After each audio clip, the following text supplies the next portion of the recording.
Okay, so transport in humans is actually a huge part. I'm going to break it down in two parts. First one is your blood as well as this, okay, arteries and your veins and so on. That means your blood vessels. And then the second part is your heart and the diseases related to your heart. Okay, now without further ado, let's just take note. Now, whenever you have your blood component, please take note. Blood, right, again has two functions. First is actually the transport function. Next is actually the protective function. So there are four main components of this blood. Let's start with the first one. I want to talk about all those that is involved with transport functions first. Huh? Can you tell me, Kaiser, what's the first one that is involved with transport function do?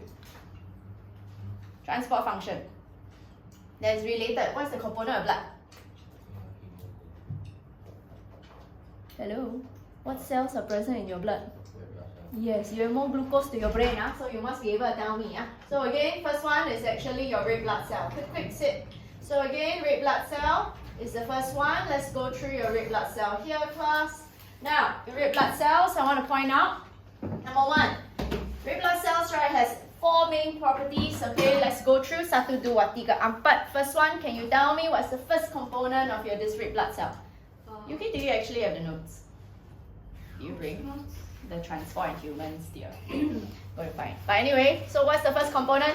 Contains hemoglobin. So the first one again contains hemoglobin. In your notes, this is actually located on your second column of your notes class. So when you contain hemoglobin, what I do not have in your notes is the other function of hemoglobin. Let's go through. First function of hemoglobin. Can you tell me, Roseanne, what's the first one that you always write for exam? For the function of hemoglobin. We are going through Kaisen, the notes. Okay, look at the second column of your notes first page. Binds irreversibly. Also irreversibly, so cannot release. So reversibly with oxygen to form what? Oxy. Hemoglobin. In order to transport what? Oxygen. Around The body. for Respiration. to To release. release energy. Every time elaborate with effort. So again, with more fluency and charisma. So what is the purpose of hemoglobin there? Binds Reversibly to oxygen. to form. To form oxyhemoglobin. In order to transport. Oxygen around the body For respiration to release energy. This is how you elaborate with effort. However, let's ask Chloe, every one hemoglobin can actually bind to how many oxygen? One. Oh, one hemoglobin only bind with one oxygen. Really? Then how efficient is that going to be? Not very efficient, dear. So one thing I also want you to take note, this is actually not the one in the notes. So you see in the notes, make sure you elaborate with effort. I don't think it's actually elaborated for your again, hemoglobin. So you bind reversibly with oxygen, right? So elaborate with effort in your notes, okay, class? So do you see they didn't elaborate with effort here? So sorry, I never typed out. It's more for you to actually write for exam. So binds reversibly with oxygen at the side, write down. Kaisen, do you know where is it? 2, form oxyhemoglobin. In order to transport oxygen to cells for respiration to release energy. Okay, so I repeat, just write aside to elaborate with effort. Okay, to transport oxygen to tissue cells for respiration to release energy. Now the next one, let's go through, is actually your hemoglobin that is not in your notes. Find some space to write this actually as high oxygen carrying capacity. Why do I have high oxygen carrying capacity? Because every one hemoglobin molecule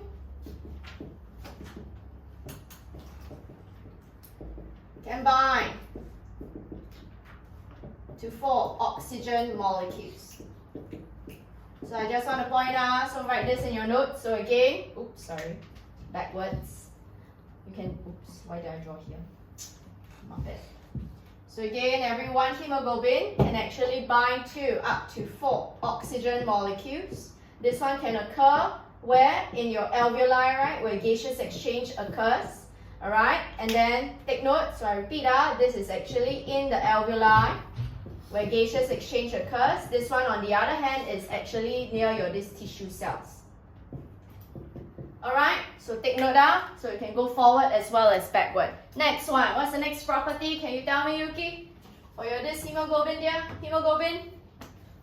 That's right, hemoglobin, my bad. I mean red blood cells. What's the next property of red blood cells, dear? Red blood cells are what? Like pancake? Flatten. Flattened and bi. Okay. Yes, so again, please take note, they are flattened and biconcave. What's the purpose of that? As you can see here, to increase what? To increase So, surface area to volume ratio. for faster For faster diffusion diffusion of, of oxygen. again, with more fluency and charisma. So it's what? To have To increase surface area to volume ratio. For faster diffusion of. of oxygen. Yes, okay, next one. What's the next property?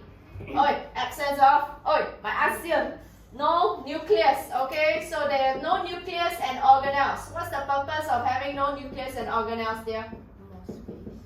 To store more oxygen. in your head. What is the protein that actually carry oxygen? Hemoglobin. Hemoglobin. I just mentioned that hemoglobin is a protein, right, Kaisen? What's the test of hemoglobin then? It's like B. Sorry? BRAS test. What's the positive test for a BRAS test? Coloration.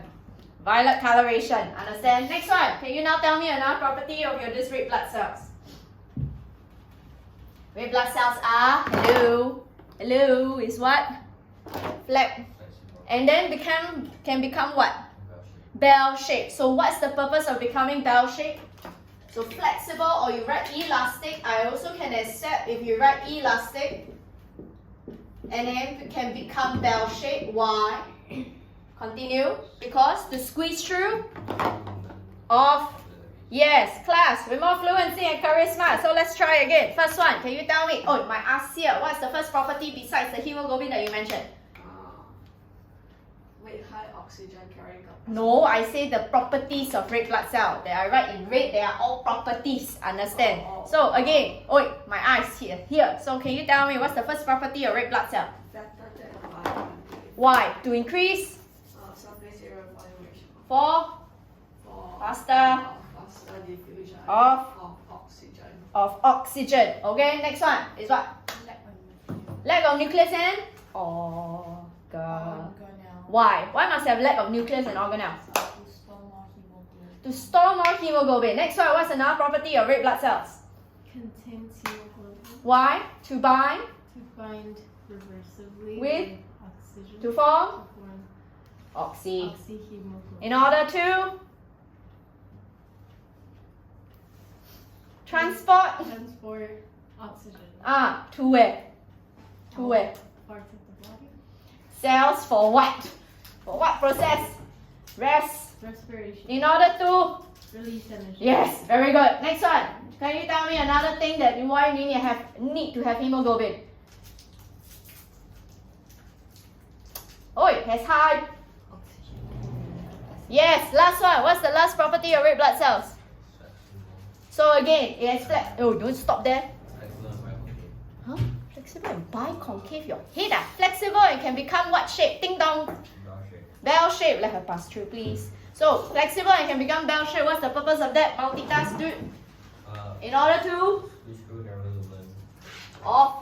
yes, very good. Next one. Again, because you study your red blood cells. Class, can you actually flip to? Again, your this second page of your notes. Look at your this last column. That means the fourth column on the second page of your notes here. Because you study again your this bio, you must study again blood donation as well as your blood type. I'm going to include now additional things because you already studied inheritance as well. So please take note. You are expected as syllabus to know there are actually how many types of blood, Roseanne? How many types? Four types. We have A, B, as well as O blood group. Let's try. The first one is that we must know what is the possible genotypes in order to have AB or A or B or O blood group. So let's try. Can you now tell me, Chloe, because you already studied inheritance, what is the possible genotype in order to give up your this A blood group? So this is called same means what, Yuki? Homo or hetero? Homo. Homo. Oi. Gus. Gus. Yes. Next one. What's another possible one, Chloe? Yes, IAIO. Different is called what, Yuki? Heterozygous. Very good. Next one. We have your possible genotypes for IB is what? IB. Oh, sorry. Again, IB and IBIO. Also homozygous and heterozygous. However, can you tell me, dear, what is the possible genotypes for AB blood group? Okay, question is, this it means what? Do you see they are equally expressed? Means what? Very good. They are co-dominants. Alright. Last one for IO, sorry. For O blood group, what is actually the genotype? Can you tell me, Valerie? So, question. Why must only have IO? Because IO allele is? Very good. Okay, so please take note, this is the possible genotypes. However, let's go through. This is now extremely important. For your blood group, you are expected to know what are antigens and what are antibodies. So let's go through. For antigens, again, antigens are always found where? Tyson, where are antigens always found in? Antigens are by right proteins. Where are antigens found? On red blood cells. Whereas antibodies, they are all blood here. So it's what? In the plasma. However, can you help me include? From now onwards, whenever you see the word serum, always regard serum as plasma as well. Understand? So, antigens are found on red blood cells. And then antibodies are always found in your plasma. So, can you now tell me, Kaisen, how come a person can have A blood group? What antigens or antibodies must they have? Antigen A, antibody B. Very good. So in the plasma, they have antibodies B, but they have antigens A, okay, on your red blood cell. For B, you should know already, it will be B, antibodies A on their red blood cell. However, if AB will be what, Kaisen? Both antigens, no antibodies. So both antigens, but they have no antibodies. What does it show you about your AB blood group? Universal Recipient. So this is again universal. Can you help me write? So this is called universal recipient in your notes. Because O have any antigens, Kaisen? no antigens. But Both A and B antibodies. very good. No antigens, but you have both A as well as B antibodies. Understand? Okay, so that's why your this O is what kind of person? Universal donor. Okay, so now let's try. Roseanne, you'll be telling me what is actually the blood group for this person, A and B. And then, Chloe, you will tell me what's the blood group for person C and D. So this is again A, person B. Okay, don't use A, B, use 1, 2. Subject number 1 and 2. Subject 1 and subject 2. And then subject 3 and subject 4, Chloe will tell me what is actually the blood group of this person now. This time I change this up.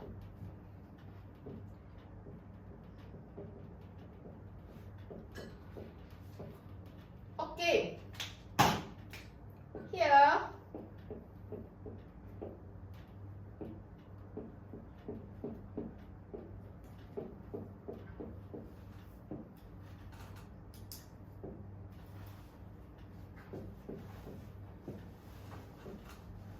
Can you now tell me? Starting with you. First of all, for your this person 1, you start with you, okay? By the way, whenever you see this represents agglutination.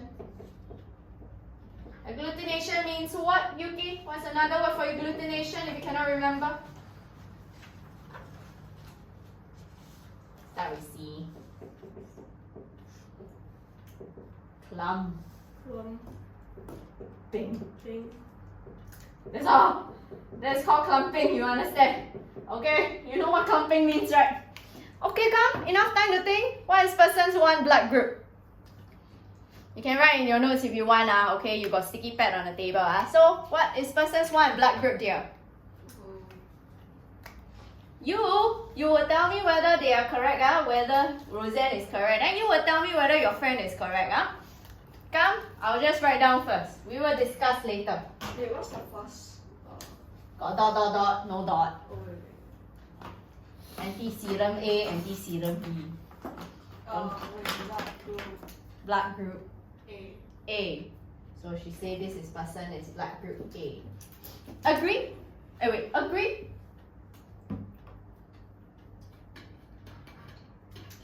Yes? Got glucose to the brain already for respiration to release energy, hopefully. Yes? Correct. Why? Can you tell me why? Because Anti-serum means you have antibodies or antigens? antibody Correct. So you have antibodies what? A. Antibodies A. And if I have glutination, that means person 1 on the red blood cells, you have antigens A, right? That's present. But do you see no agglutination class here? So this one is actually antibodies. What, Roseanne?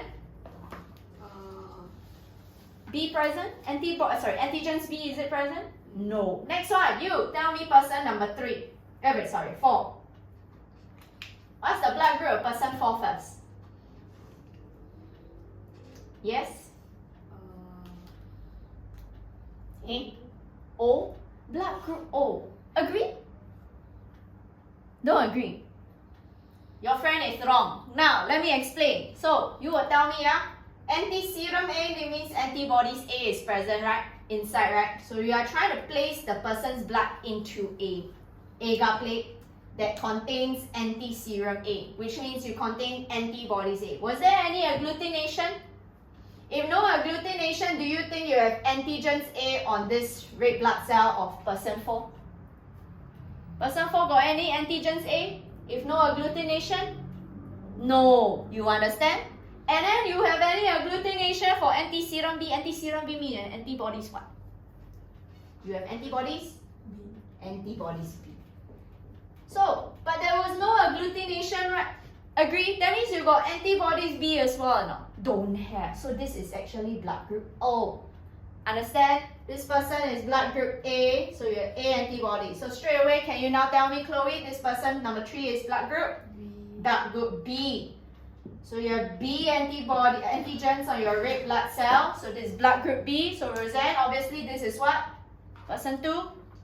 Blood group? AB. Oh yes, AB. Understand? So please know how to recognize. Alright? Clear? So again, take note because sometimes they like to test it like this. Alright, moving on. So this is the first one. They help to transport, okay, this oxygen. However, I need to point out, we also have another component of blood that also is involved in the transport function for your blood, which is called what? Your plasma.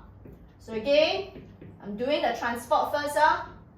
Blood plasma is also another one. Alright, blood plasma is found on this first page of your notes. Please take note, just help me star those that is involved in transport, which is dissolved mineral salts, okay? This digested food substances, alright? Excretory waste products such as what? Can you tell me, Valerie? What are some excretory waste products? Chloride. Excretory waste products. So it's what? Okay, can you now tell me where is urea made up in? How is urea made? That's my question. 你的头 I went through this last week. Is in the what? The second largest organ in your body. Near the chest area. Look like right angle triangle. You know what's right angle? 你的头 your stomach right angle triangle. No lah. This one. Ah yes. Okay, can you now tell me how is liver made in the liver? From deamination of what? Amino acid. Keyword you're missing is what? Any amino acid? Start with E. Excess. So can you help me write at the side so you can take note? For urea, you are expected in syllabus straight away know how you form urea. It's from deamination of excess amino acid. In the where again, Valerie? Very good. So how you actually form urea again, dear, with more fluency and charisma? Deamination of excess amino acids in the liver. Very good. Next one, this urea eventually excreted where, Kyson? Where is urea excreted in? How? I'm doing a quick revision now. I know I'm not going to do excretion yet, but again, what is the one that, how is your urea going to enter your this nephron? Via what process? You know what I'm talking about? Diffusion. 你的头啊 no this one. This one. By the way, which one? What is this? The Bowman's capsule, right? So you have your this glomerulus, right? Agree? Your urea is going to enter your this Bowman's capsule via. Start with you. Roseanne, help him. What thing? What thing? Oh, You wait, tell me. glomerulus. Yes. What's the process called? Start with you. Ultrafiltration. Ultrafiltration. Now, redeem yourself. Satu dua. How is ultrafiltration facilitated? So this process, number one, please take note. Urea is excreted in your kidneys via ultrafiltration. But take note, how do we actually, drive ultrafiltration? Satu? Huh? I stun like vegetable. You, tell me. First of all, do you see I purposely draw the vessels here in different diameter? Right? What is this vessel called? Any idea? What arterial? Forgot, Okay, come. Enlighten him with your genius, Chloe. So it's called what? Hepatic is in the liver, dear. This is actually called your afferent arterial. And then the other one is called what? For exit, start off with what? E, so efferent arterial. So the afferent arterial, what do you realize? Do you see it's larger in diameter than your efferent arterial? This is going to create high one. No, I'm already having this because you cannot answer this. High blood pressure. This will actually drive the high blood pressure in the glomerulus, driving ultrafiltration. What are the four substances into your this thing called what again? Roseanne? I'm pointing here. What is this? Wait. Bowman's capsule. Understand? So this is the first one. Second one, what drives ultrafiltration? Yuki. The membrane. What is this membrane called? B1, B2 is called what? When you press the leave button, you press B1, B2, it means what? B stands for what? I cannot place sure. Yes. So what is this membrane called? Basement membrane? Yes. What about the basement membrane of the Bowman capsule? I'm doing Pictionary with you already. Partially permeable basement membrane will then allow your urea to pass into your the Bowman's capsule. So what drives ultrafiltration again? Now get in your head. You must tell me how. Due to what? The larger diameter of than the arterial. So that's why we have this. Not only that, the one in green, partially permeable basement membrane. Okay, I digress. But anyway, Yuki, do you see the other excretory waste product? What is the other excretory waste product that you see besides urea? Carbon dioxide. How is carbon dioxide made? When you breathe in. You breathe.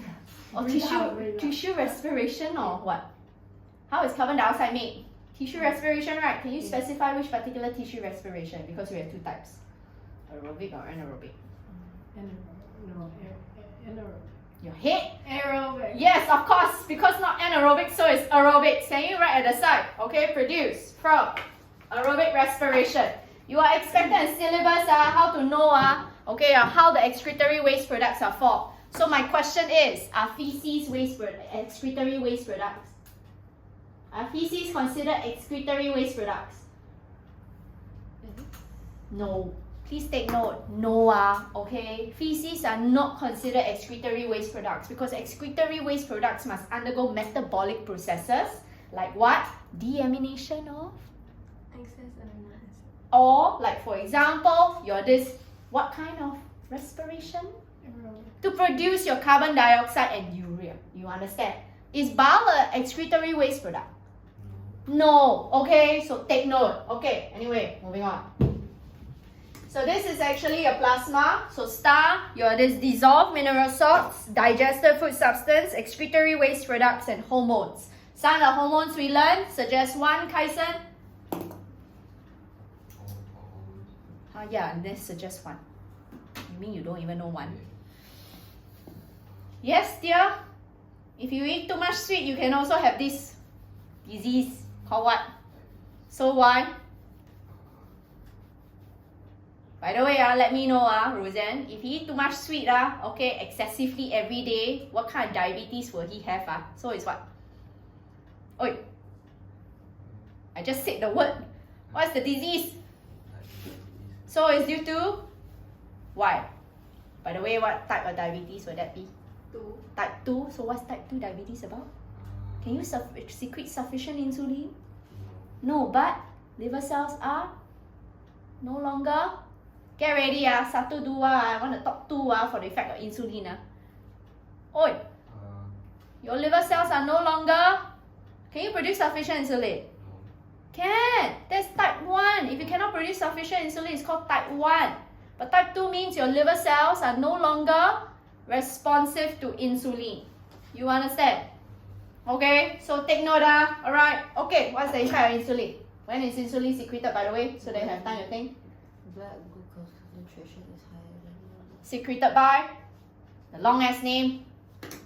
Islets. Islets of like hands of the pancreas. Okay, now enough time to think. What's the first effect of insulin? Increase per Increase power of the, just now I draw the right angle triangle organ. of liver cells And muscle cells. to increase, not down, so it's up. To increase uptake of glucose. Aha. Alright. Second one is what? Increase conversion Increase conversion of glu- what kind of glucose? excess glucose To to side G. glycogen. Yes, because glucagon is what? Yes, it's a hormone. Understand? Okay, so take note. However, notice how for your plasma, do you all see I have here the soluble proteins and I highlighted for you all on the first column of your notes. So I highlighted fibrinogen and prothrombin. So can you tell me, Valerie, from your this highlighted one, first column, what's the bubble I have there? What is fibrinogen and prothrombin involved in? Blood. Oi, the bubble in the first column in notes. I thought very obvious for my bubble. You know what's a bubble? Oh, don't know what bubble is? Nah. Right? Okay, so what is that involved in? Clotting blood. Blood clotting. So let's go through the protective functions of your blood now. First protective functions of your blood I want to go through is this platelets. So I'm going through the blood components, which is red blood cell, plasma, and platelets. Let's go through. Platelets, can you all flip to this second page of your notes right now? Do you see we have the second column? If you cannot have time to actually remember, look at this flow chart to actually remember the processes of blood clotting. Blood, but what's the functions of blood clot? Valerie, what's the first function you see there? Notice I highlight for you, that means extremely important. First one, why is there a need to clot blood? To actually Seal the wound. seal the wound. Second one, what do you see there, Kaisen? Oi, tell him which page. Yeah, second column, wake up your idea. So it's what? What's the second function of this blood clotting? Prevent excessive blood loss. Because why? Write it down and elaborate at the side. Why must I prevent excessive blood loss? Okay, because again, this will mean that insufficient oxygenated blood will be transported to tissue cells for respiration to release energy. So I repeat, insufficient. Do you know where to write, Kaisen? Why you today so blur? Yes. So to prevent, this will cause insufficient oxygen to be transported to tissue cells for respiration to release energy. Okay, let's go through. Just now, Valerie, what are the two soluble proteins that I highlighted on the first page of the first column? Call again. Please know? What cells? Transported to what cell? Cells lah. Tissue cells or cells I said. Will cause insufficient To be transported to tissue cells for respiration to release energy to be transported. to tissue cells for respiration to release energy. Okay, last property as you can see is to prevent foreign particles from directly entering your bloodstream. Okay, now, so Valerie, what are the two? Oi, what are the two? Soluble proteins. Fibrinogen and prothrombin. Prothrombin. It's in your syllabus to know. Now, notice how this blood clotting is a 4-step process. So what is the 4-step process? First one is your platelets. If let's say there's a cut, okay, or is there any injury, platelets will always produce this enzyme called what? Do you see that, Valerie? Thrombokinase. You are expected in syllabus to know thrombokinase is the one that will convert prothrombin in the presence of what enzyme? What ions, Kaisen?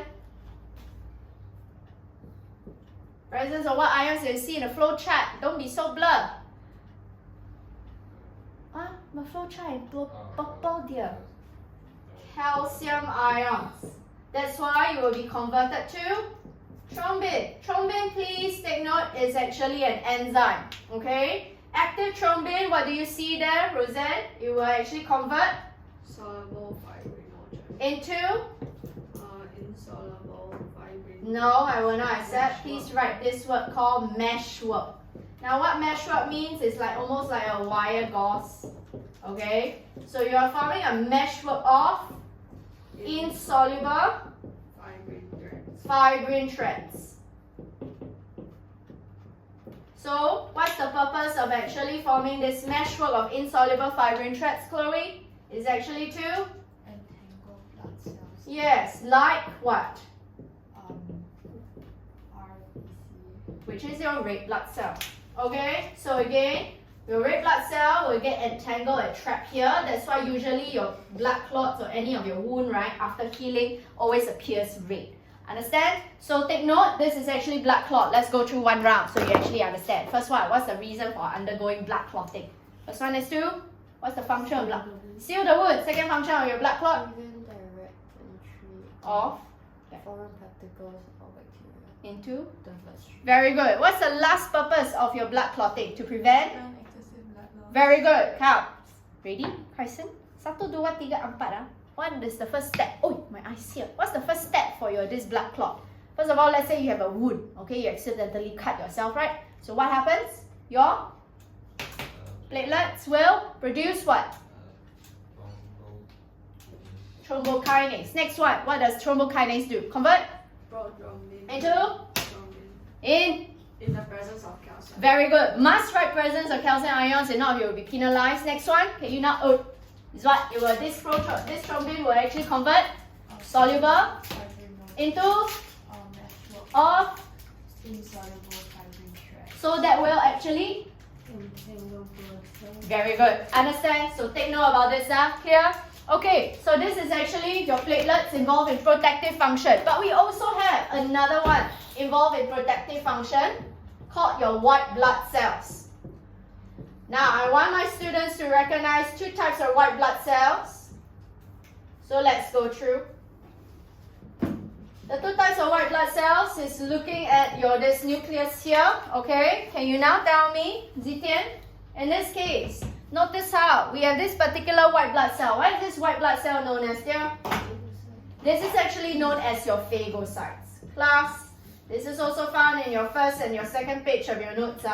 Whenever I want to know and recognize a phagocyte, okay? Phagocyte is on the 3rd column on the first page. You will see a lobed nucleus. Nucleus of phagocytes are usually lobed.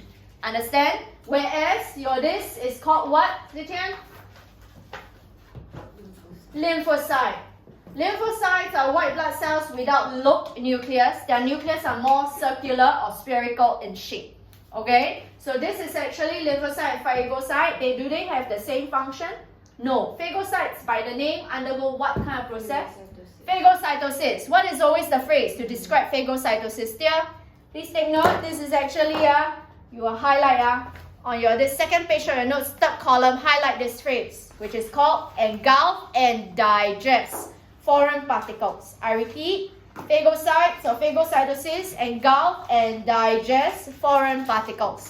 Foreign particles are like pathogens, which are like your bacteria, okay, or any parasites. Okay, clear? Now, next one. We have your this lymphocytes. What does lymphocytes produce here? Produce what, Valerie? Antibodies. Class, do you see I have the function of antibodies right below on the third column? Please triple star the first bullet point. What did I ask you? Triple star, Valerie? In this agglutination of pathogens To increase? increase rate of phagocytosis. So what do I mean? Your lymphocytes will start to produce a lot of antibodies. These antibodies will actually cause or bind to your this bacteria. Example of bacteria. When I say agglutination means what, Yuki? Start to see. Clumping. Okay, so do you see there's clumping of your red blood, your this bacteria? Is it easier to undergo phagocytosis of bacteria as one group, or just undergo phagocytosis and eliminate bacteria one by one? So that will actually increase rate of phagocytosis. So how do you write for the function of antibodies, which is what? Induce of Pathogens to increase. rate of phagocytosis. That is what you write for exam. Second one, Kaiser, what do you actually see there in your notes? It confers.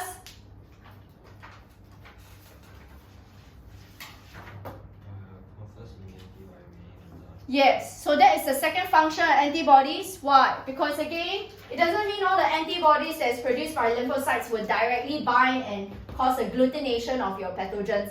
Some of your antibodies will just remain in your blood. So let's say you have a secondary infection, okay? That means another same exact bacteria enters the body to try to infect you. You will actually have pre-existing antibodies to actually undergo immunity. Next one, can you tell me what's another function of your these antibodies?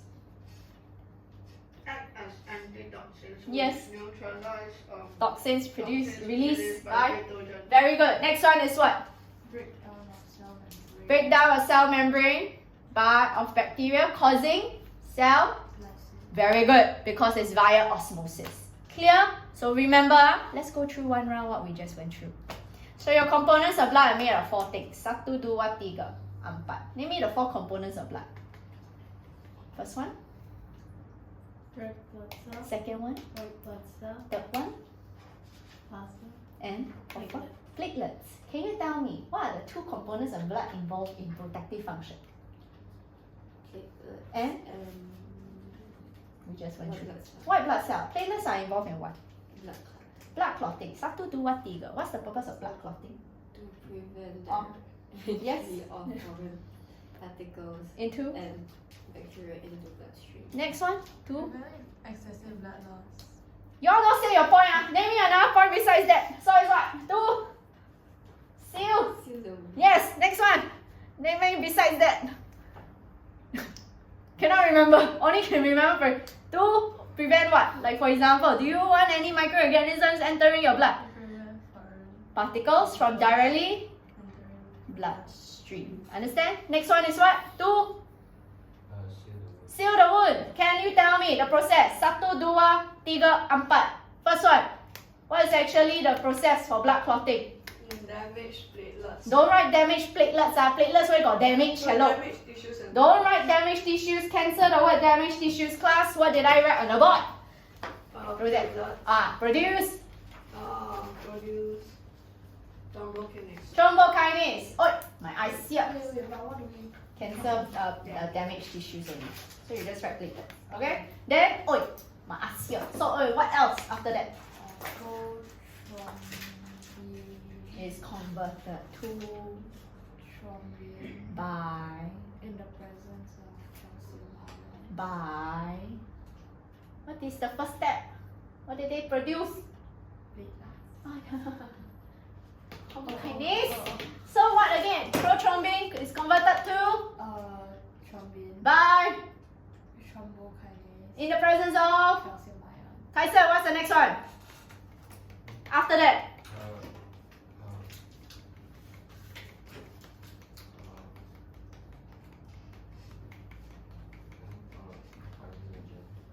what? Thrombin will convert soluble into a work of what? Keyword you are missing is what? Okay, what will that do? Yuki. Entangled blood cells. Next one, can you tell me what is the cell that actually produces antibody called? How do I recognize a lymphocyte? Circular nucleus. Question, can you tell me what's the function of the antibodies? Number one function Induce agglutination of urea. to increase rate of what is phagocytosis, Kaiser? And the and foreign. Next one, can you tell me what's the other function of your this antibody? No. Name me another one. What? Name me another one. Wait. So confer. Convert immunity by remaining in the blood. Very good. Next one is what? Breakdown of cell No. Another one. You say already that one before. They actually act as antitoxin, to neutralize. Obviously, that's why called toxins released by. Next one. What's the next one? They will. breakdown of cell membranes of pathogens To cause. because cell like Very good. What is the other components of blood besides platelets and white blood cell? Plasma and red blood cell. Okay, question. Your this red blood cell. First property of red blood cell besides hemoglobin. It is flexible And can be become? can be bell shaped To to squeeze through narrow lumen Of smallest cap. capillary. Yes, next one. Property of your this red blood cell. there's no nucleus or Wait, what I say? no nucleus And? in other organelles. Why? Why? What's the purpose of having no nucleus at all in organelles? To store To store more oxygen. 你的头啊, what's the protein? Hemoglobin. Yes. So, what's the other property of red blood cell? Contain. Never mind. The one like pancake. Sorry? What do you say? The one like pancake is what? The property? Your pancake biconcave. Yeah, but I know we are looking at biconcave. What must you also write besides biconcave? Side F. Your pancake very flexible. How your pancake can be? I don't know what kind of pancake you'll be eating. Flatten, dear. Flatten. Flatten and? Yes. What's the purpose of that? To? For faster? Of? Next one. Contain. Right. The protein. Hemoglobin. Why? To bind? Reverse of the With? oxygen. To form? Oxyhemoglobin. To Transport. oxygen to like around the body. No, to cells, to tissue cells. For? respiration. To? Release energy. Very good. What's the other property of hemoglobin? Has high High carrying capacity of? oxygen. Yes. Okay, because every one hemoglobin can bind to how many oxygen? Okay, next one. Please take note. Again, we learn the component of blood. We also need to learn your this, again, arterioles and then arteries as well as your other blood vessels. This is not in your notes. Find some space to draw this graph in your notes here.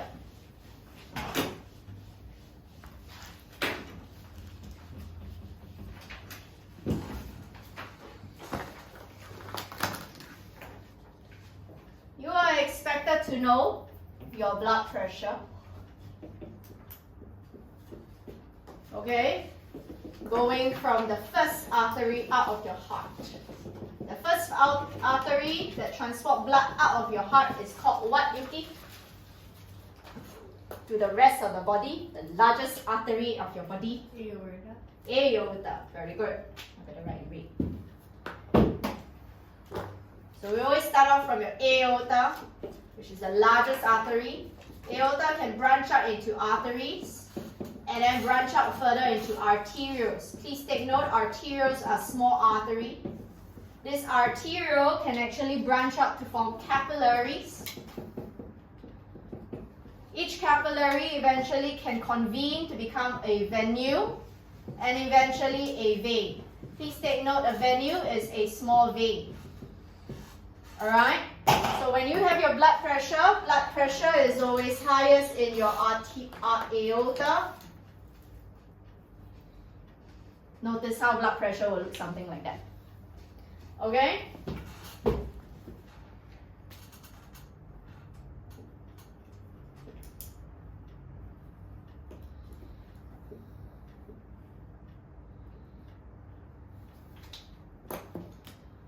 When you have your this branches, I need to talk about your these three types of vessels and their properties.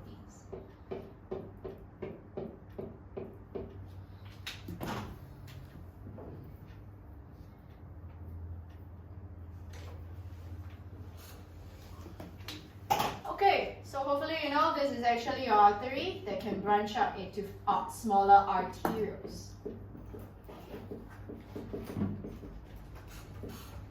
The capillaries, again, one property you can see is extensively branched that will convene to become venules. And then this is my large vein. Blood always transports in this direction. Okay? Now, let's go through. First thing, this is actually not in your notes, so we will summarize. Main difference between your artery as well as my vein. If I were to draw an artery and vein about the same diameter,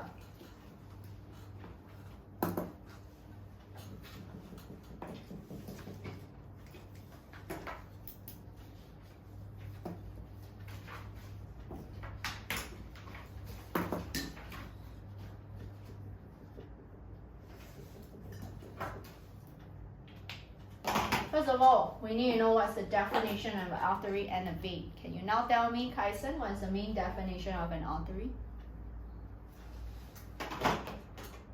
Do you think arteries all transport oxygenated blood and that's the definition of artery?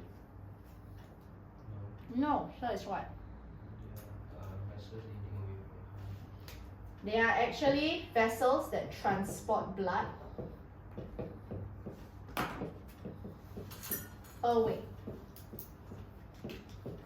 from the heart. This is the definition of arteries.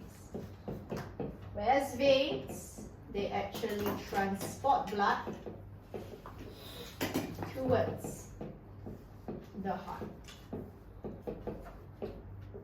This is the definition of a vein. Okay? Please take note, other structural features, let's go through. Arteries, Yuki, you will now tell me, have actually thick, elastic, and muscular walls. What's the purpose of having thick, elastic walls first? To expand and recoil to maintain high blood pressure. Keyword, what she say? The elastic nature is to expand and recoil to maintain high blood pressure. Do you see that she used the word maintain? It's not withstand. There's a difference between maintain and withstand, okay? So this is for the elastic nature. You expand and recoil. Think about your rubber band. Your rubber band, if you actually expand your rubber band and you let go, isn't that going to recoil? That's called recoiling. Understand? Okay? Go back to its original position. What's the purpose of muscular? To withstand high blood pressure And prevent by preventing. preventing Vessel from myself from bursting. resting your head, rupturing. So Rupture. preventing vessel from rupturing. So this is the one that withstand high blood pressure. Okay? Next one, this one you should know already, thin, elastic and muscular walls.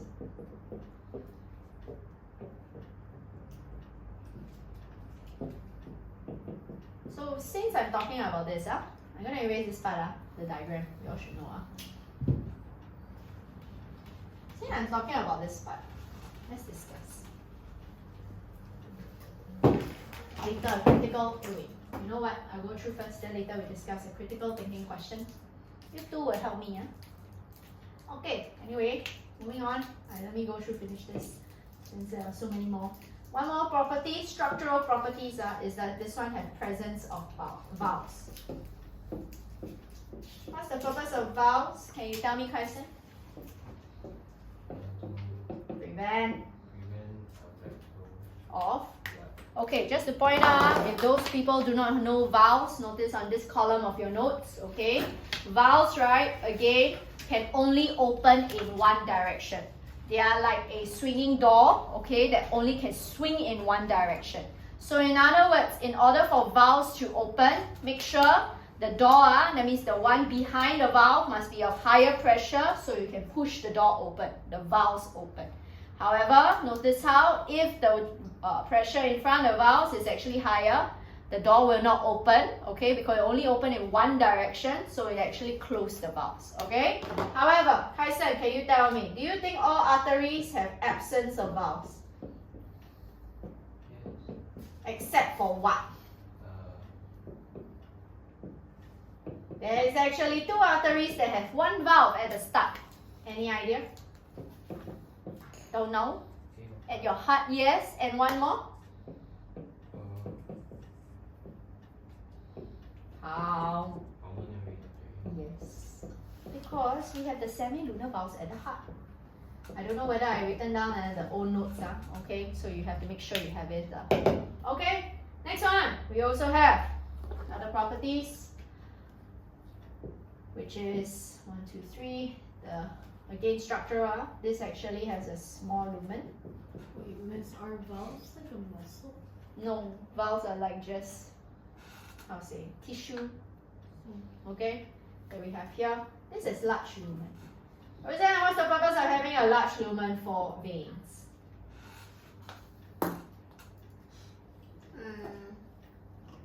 To To what? decrease Never mind. Resistance of blood flow. For blood to flow slowly and smoothly.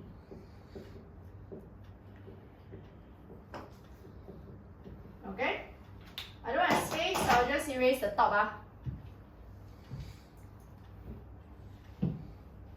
Now property, Yuki. They transport what kind of blood?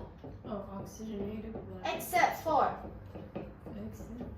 yes, except for what artery? Pulmonary artery. And one more.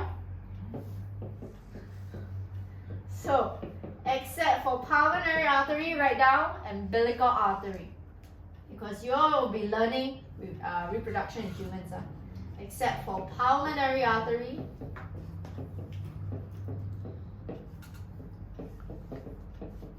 and umbilical artery.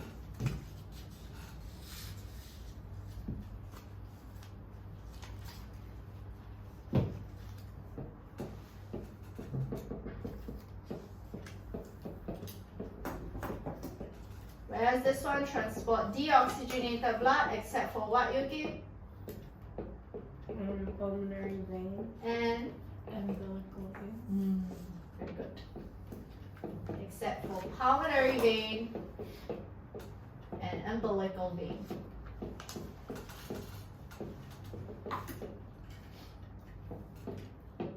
Okay, next one. You. Yuki. Oh wait, sorry, Chloe.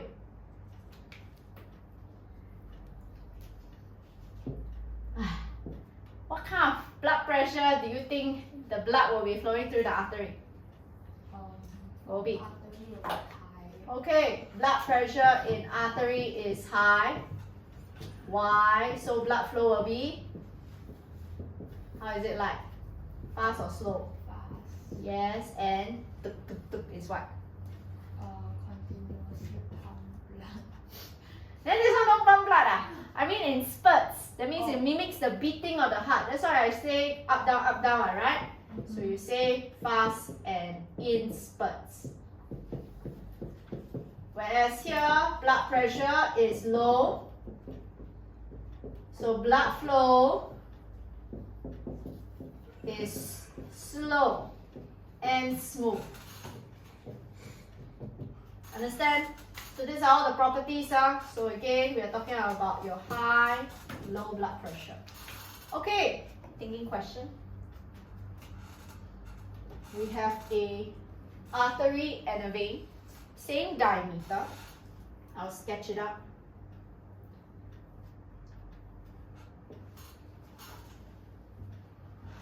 This is with a hook on the wall. Okay, I'm pulling this artery and vein like this. Okay, and then I'm looking at the pressure meter.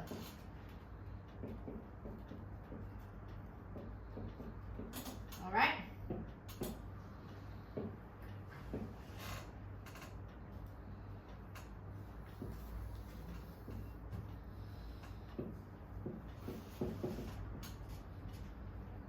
Results are recorded in a table here. This is actually the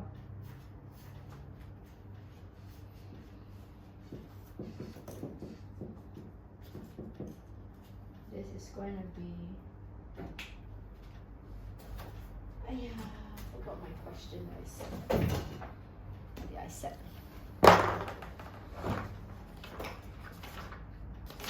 Yes. Here. What did I say? Okay. Maximum force, maximum length. Okay, we do force first. You know what? I draw my table nicely that you put it. Then you can write in your notes. Okay. So this is a question, alright. So with reference to table.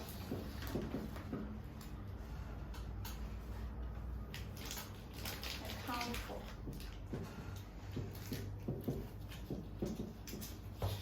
results.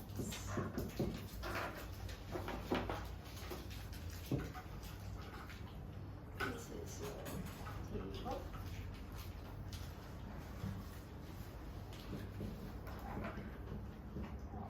That's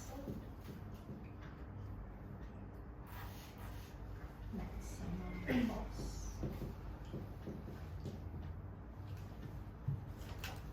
Maximum length.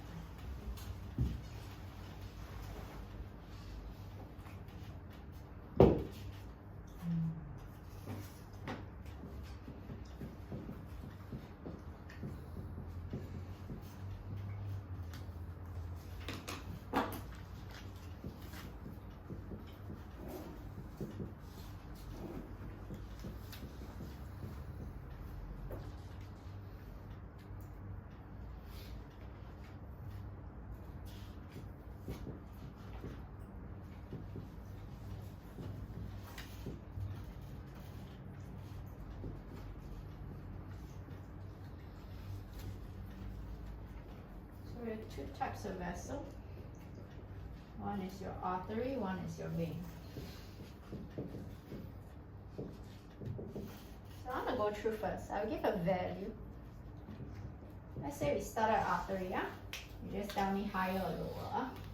And then maximum length I have here is 50. I say you would tell me the first one and then both of them will explain to me one by one. Then you will be explaining for me the maximum force. You will be explaining to me the maximum length you can stretch, okay, compared to the original. Alright, so again, Tyson, can you now tell me, suggest, I already gave you a value, you just need to tell me higher or lower. if I were to switch, okay, the vessel from this artery to a vein, okay, because this is a force meter.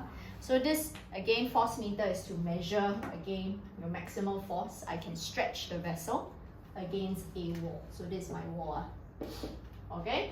Now, can you now tell me, do you think the maximum force exerted by the vein, when I try to stretch it, is it going to be higher or lower than this value? No. Lower. So I give lower, example of lower can be like 8.4. Can you tell me right now why? So explain why. How come, again, this vein have a lower maximum force? 为什么? The lumen of the vein is bigger. No. Think about this, again, structures of your artery and vein. What is one property that we learned artery has?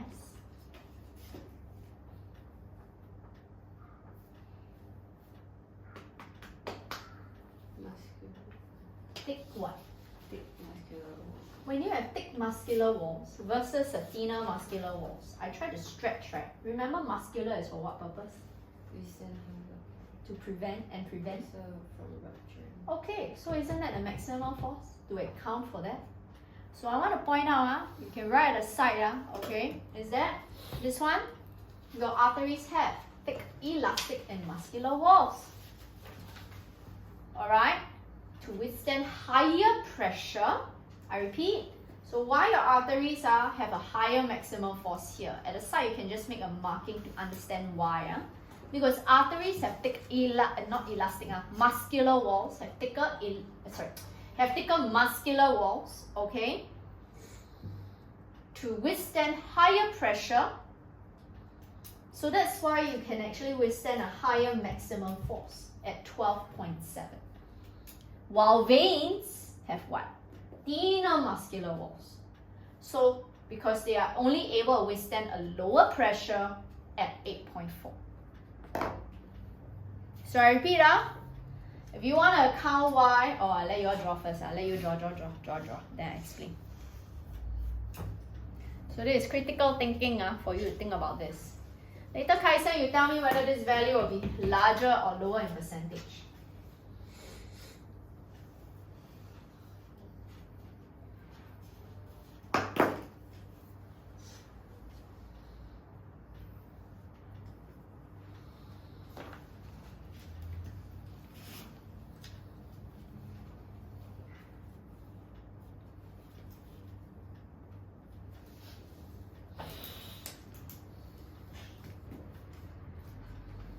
You want to write proper English, account for the results, okay? Based on structural properties of arteries and veins.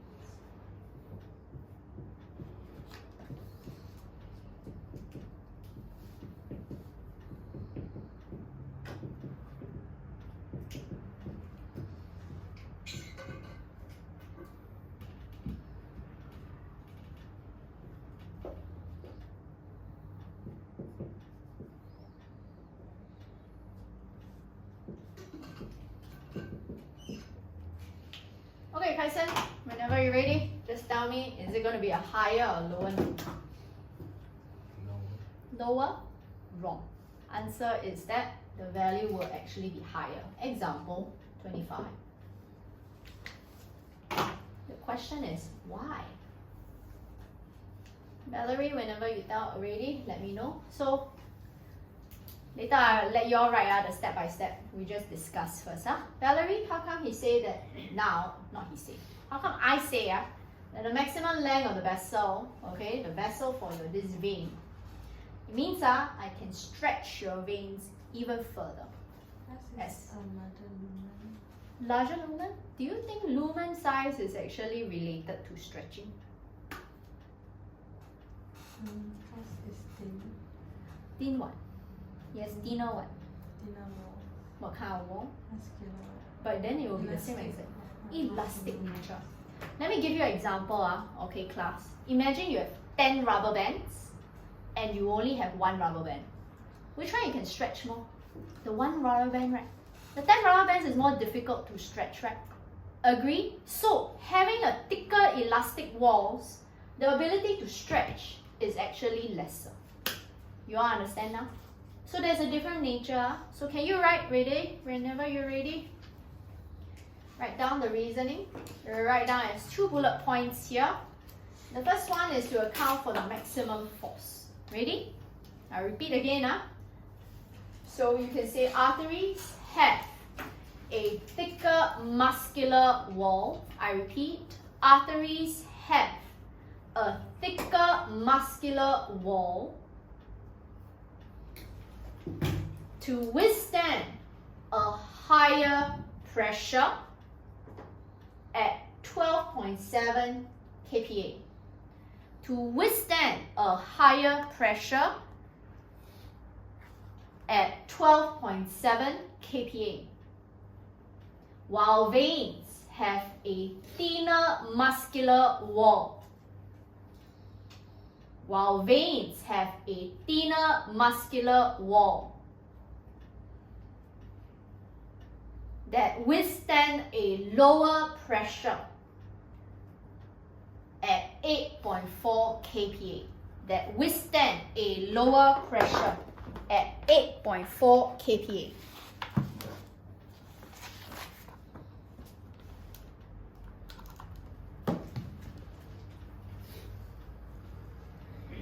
Alright? Second, so underline the word thicker muscular walls, thinner muscular walls. The muscular walls is related to your force. That's why I say withstand is only for muscular layer. Second one, second bullet, yes, do I need to repeat?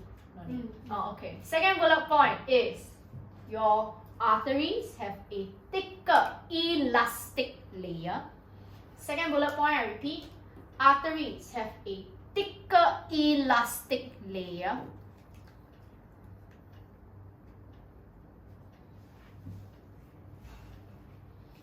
Hence, recoil tension is higher.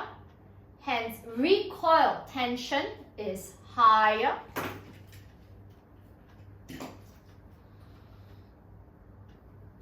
Thus, stretch to a lower extent at 15%. So I repeat, thus can stretch to a lower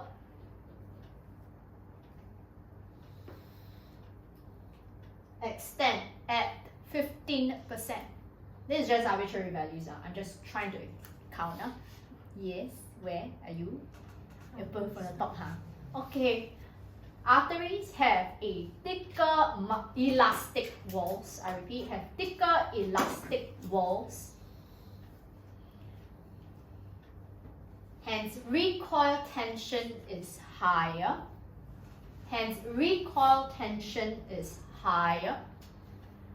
Thus, can stretch to a lower extent at 15%.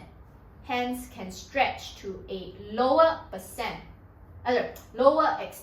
at 15%. While veins have thinner elastic walls. While veins have thinner elastic walls. Thus, can stretch to a greater extent. Hence, can stretch to a greater extent at 25%. Underline thicker elastic walls, thinner elastic walls. So you all understand. Clear? Okay, anyway.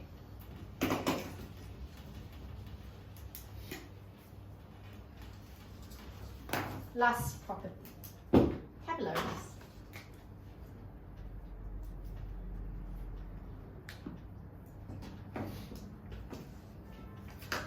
This is your capillary, okay, from side view. Whenever you want to talk about the structure feature of a single capillary, I need to point out, you always say, again, this tree always star the top two. If they are talking about capillaries, then you talk about number 4. So what are the properties of capillary? First one, one cell thick epithelium. Second one cell thick lumen. There is a difference. If I talk about one cell thick epithelium, I'm talking about the walls. Okay? So what is the reasoning for this? You just write, this is to decrease. What? Distance of, Chloe? Make a guess.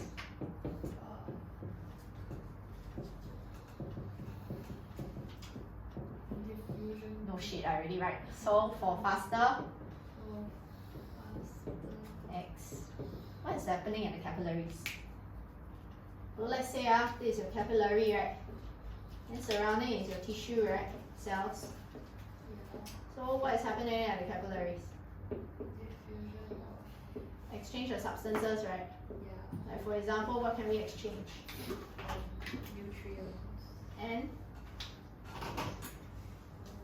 waste product. yes. So again, oops, sorry, wrong arrow. So we can have glucose or oxygen, and then you also have carbon dioxide, and again, sometimes it will be urea if it's liver, ma.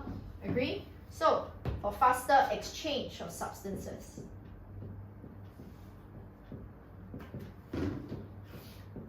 So please take note about your one cell thick epithelium. One cell thick lumen means what? If you look through, you only can have one red blood cell passing through at a time. Okay, this is actually found on your 4th page of your notes, where you see one red blood cell is passing through your capillary lumen at a time. You see on the 2nd column on 4th page of your notes. 2nd column. Okay, why? This is actually to slow down blood flow. So slow down blood flow by decreasing blood pressure.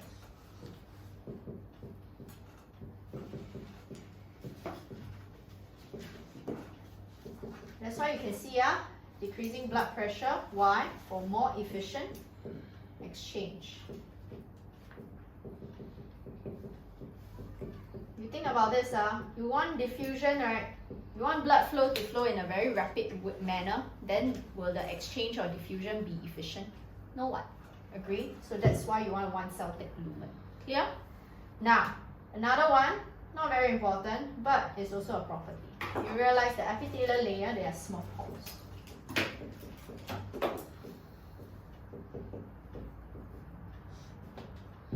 In capillary walls. What's the purpose of having small pores in the capillary walls? Take note, this is for white blood cells to squeeze through.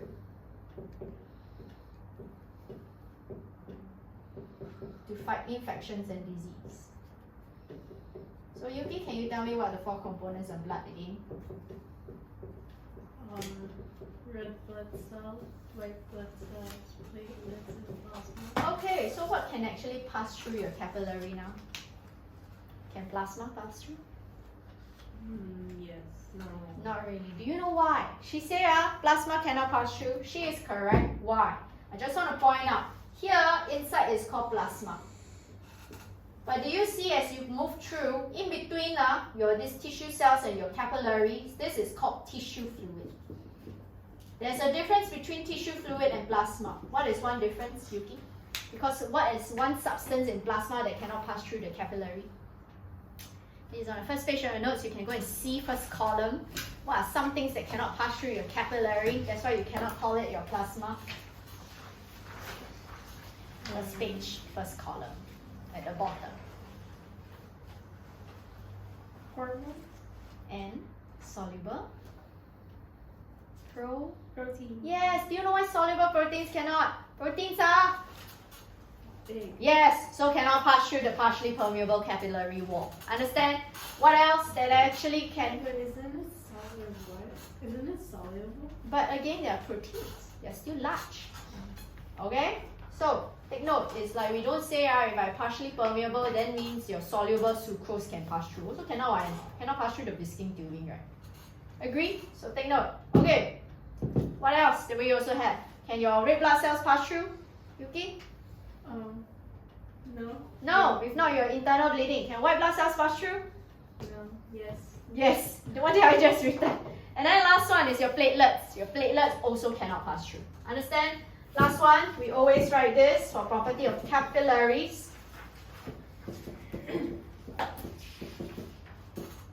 is extensive branching. Keywords is to increase, not just area. You write cross-sectional area.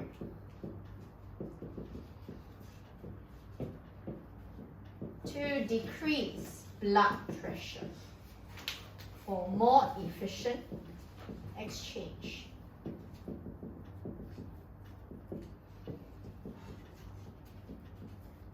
Understand?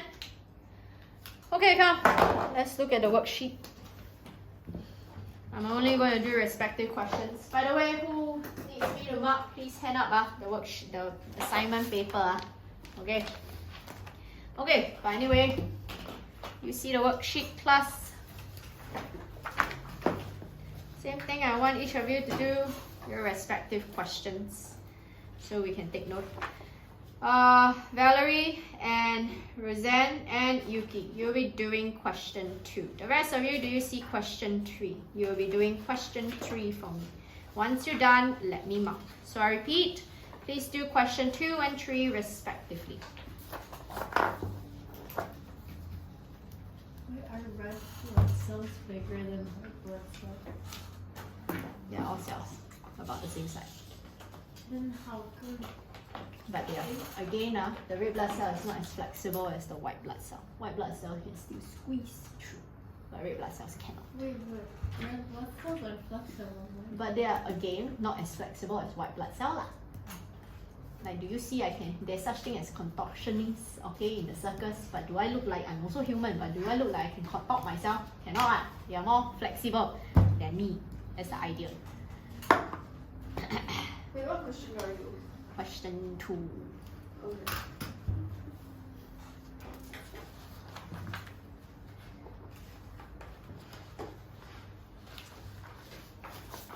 Wait, are platelets like smaller than like? They are smaller than, again, white blood cells and red blood cells. Way smaller or like just slightly smaller? Significantly smaller. Yes? 3 do. 2, 3.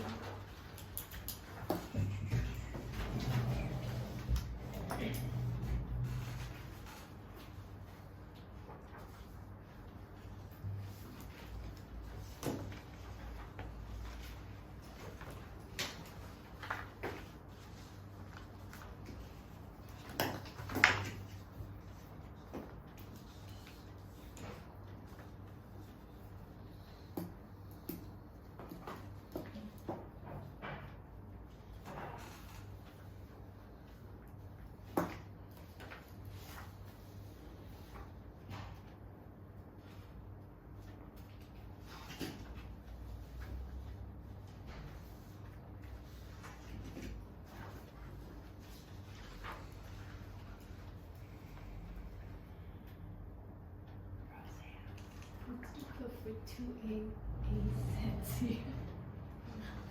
What is divide and conquer? Huh? 1, 0, 1.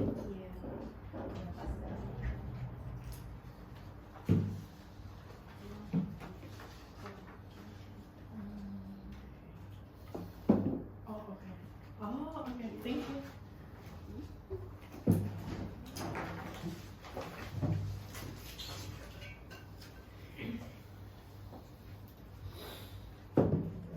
Okay, let me pass down, please.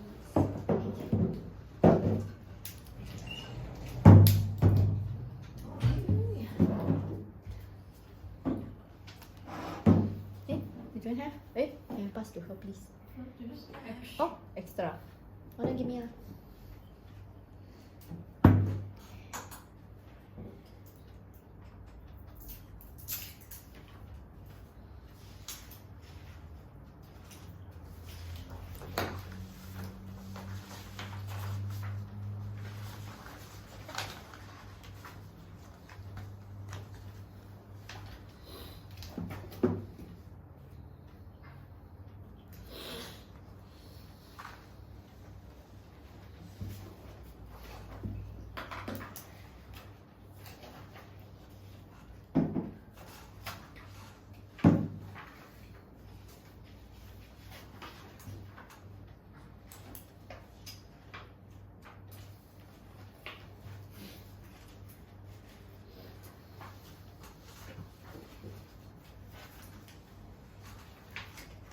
How come I only have Chloe? The rest of you are busier than Taman, huh?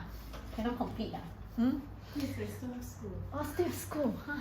Then the rest of you avoiding eye contact, huh? Right now. Please, okay, if you want me to mark, send me the soft copy latest by Monday, okay? Yes, I'm not seeing on Monday. Or on Tuesday, I cannot remember. Monday. Then Monday, okay, latest, Okay. if you want me to mark. Or you all trying to make my life easier, that's why. You want 老师 to actually rest, is it, over the June holiday? So kind of you all, giving me less work to do,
Once you're done, let me mark.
You're done. Can I mark? Who is done? Let me mark.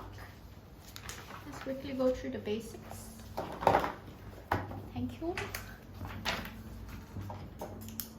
Okay, was right. So now I know how to recognize already. Good.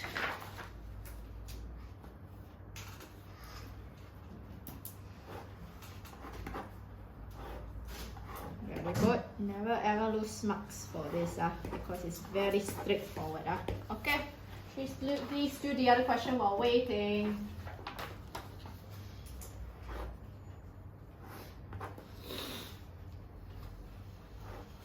Okay, very good. But soluble fibrinogen. Go. Very good. Yeah. Only pointing to one. So Also, only pointing to one. So, please take note, singular plural methods here. Let's see. Eric, only pointing to one. So, singular plural methods here. See me plasma? No lah. This is plasma. Plasma will be the empty space. You understand? Then this will be what? Left with what? 红色. Yes. Okay.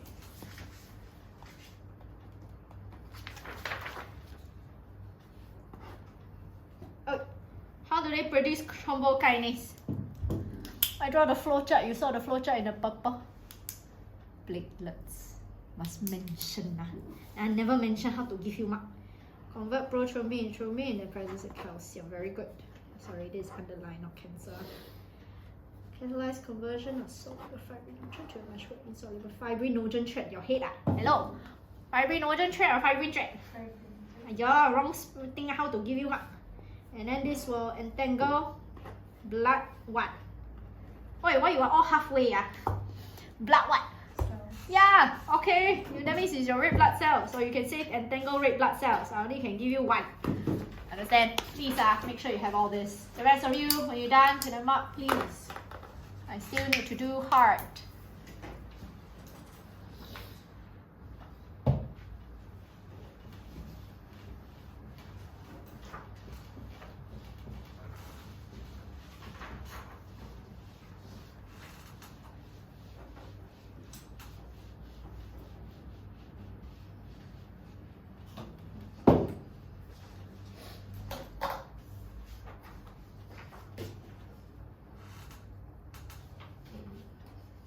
Thank you. Wait, give me a slight moment.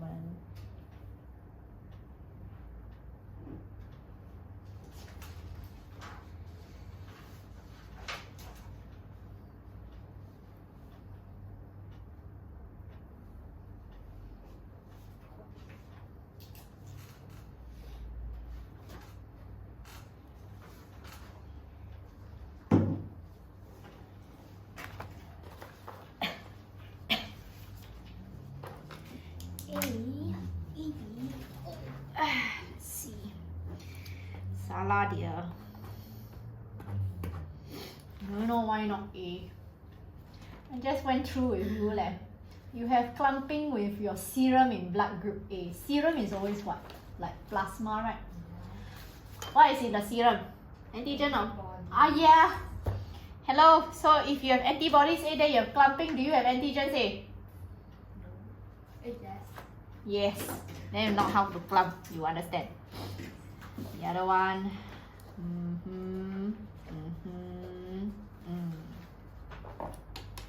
Very good that you use the word tissue rejection. Good that you know that this is actually using overview point tag. Okay.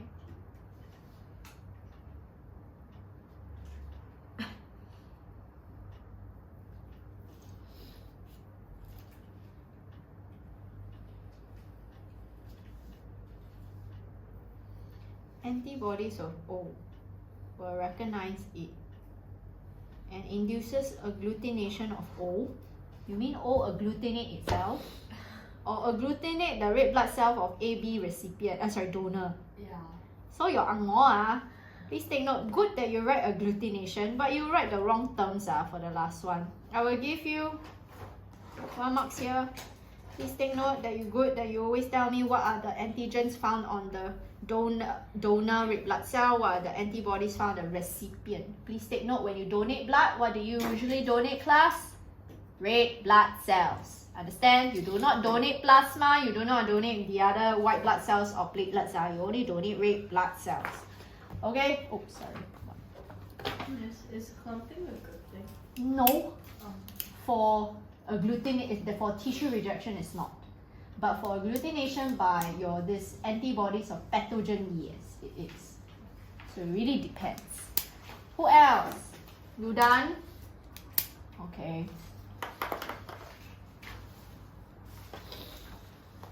Let's see. Now you say this is B, now you know, because you changed just now. Wait, why is 8? No. Hey, you got clumping in both. Antibodies A, clump. That means this fella on the red blood cell have what? A, right? And then here, clump. That means this fella on the red blood cell also have? Ah, yes. So, wrong.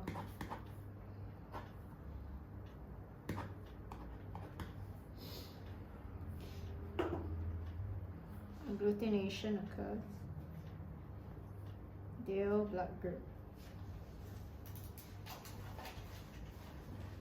Dale? Why do you care about Dale? Dale shouldn't be antigens. When you donate blood, what you donate? What about the So Dale is donating.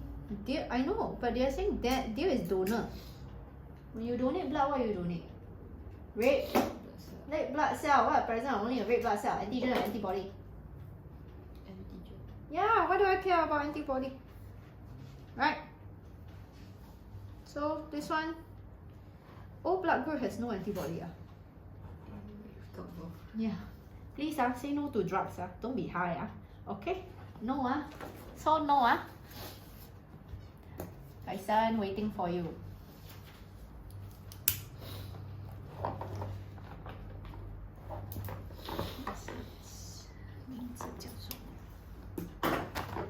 Thank you.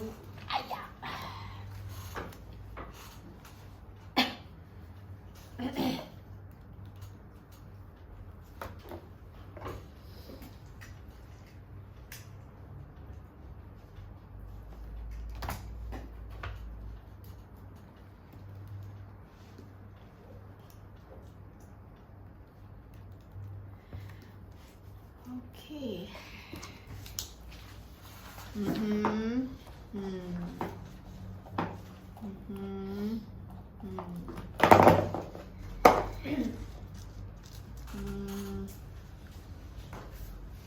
A and B, recognize, inducing agglutination. Yes, very good that you mentioned what are this and you induce agglutination. I'll give you the full marks. Okay, come, class. Can I go through? Later, star you this 3B part 2. There's a keyword I'm looking out for in order to give you credit. But anyway, those who I never get to mark, you'll be helping me with question 2. Starting with you. Kaisan, do you see question 2 there? Yes, you do. So can you now tell me for question 2, what is A pointing to? And then what is your B pointing to? Platelets. Platelet or platelets? Singular class. And then what is your C, Kaisen?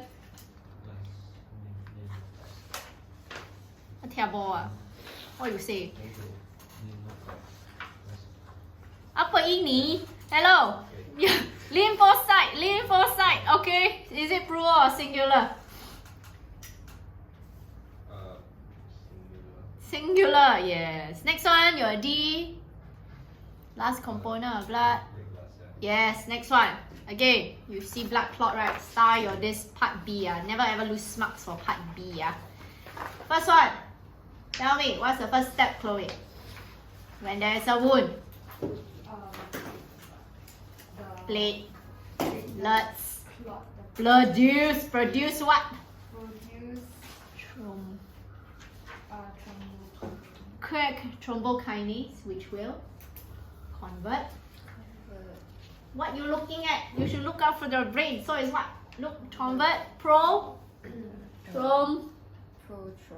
into yes. Presence of calcium ion. Very good. Second bullet point is thrombokinase will convert prothrombin into thrombin in the presence of calcium ions.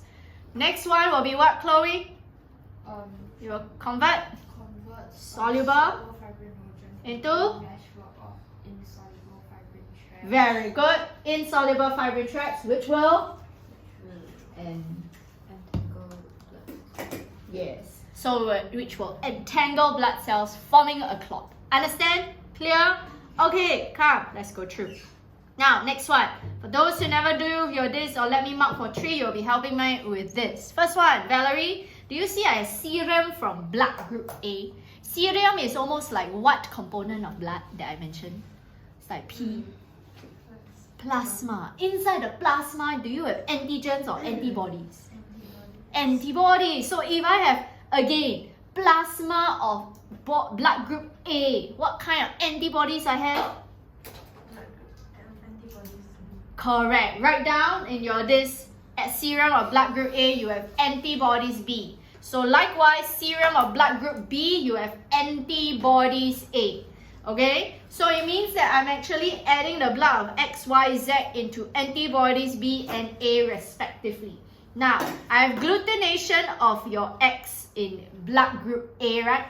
So can you tell me, X has what antigens on the red blood cell? A. Still so confident. Do you know what she just mentioned?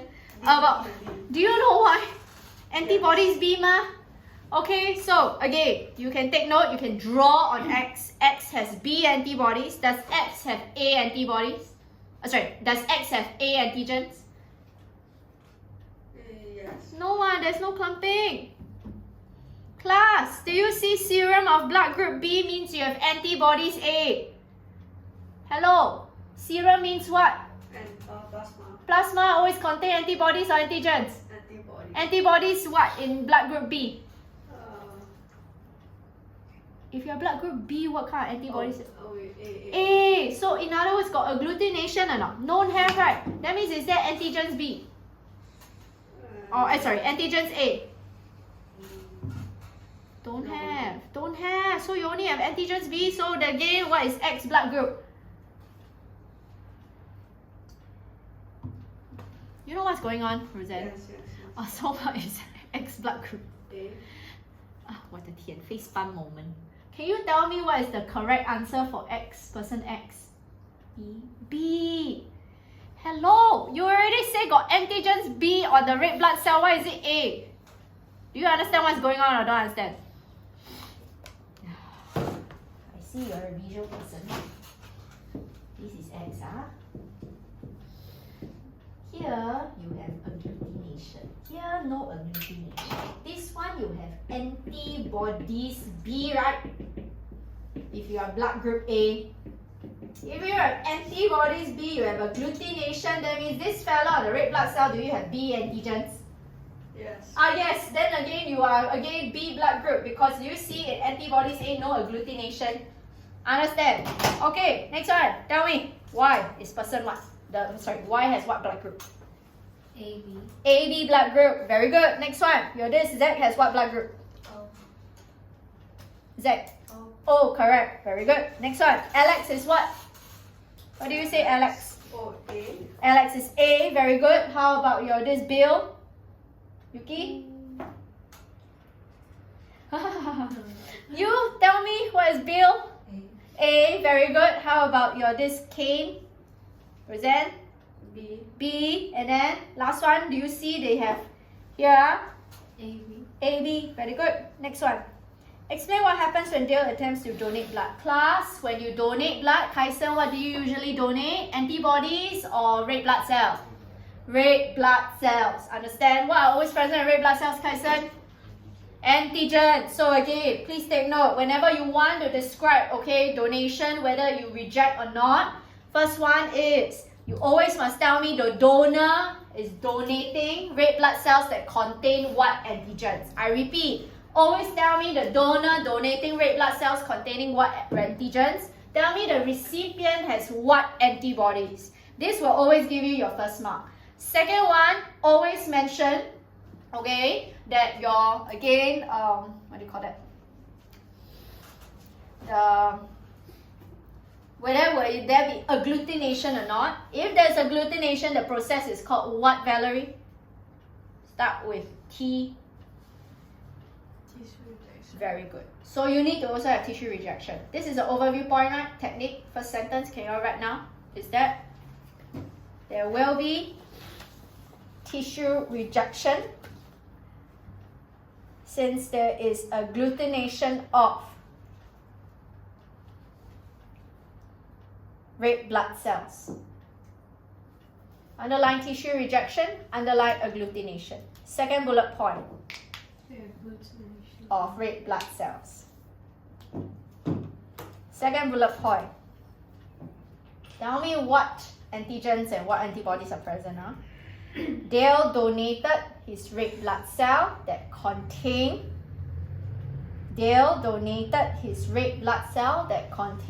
A and B antigens. I repeat, Dale donated his red blood cells that contain A and B antigens. Wow. Okay. Blood group O recipient has antibodies A and B, while blood group O recipient has antibodies A and B that will cause agglutination of the red blood cells. Wow. Blood group O recipient has antibodies A and B that will cause agglutination of red blood cells. Are you ready? Let's go back to your notes. I want to do this heart.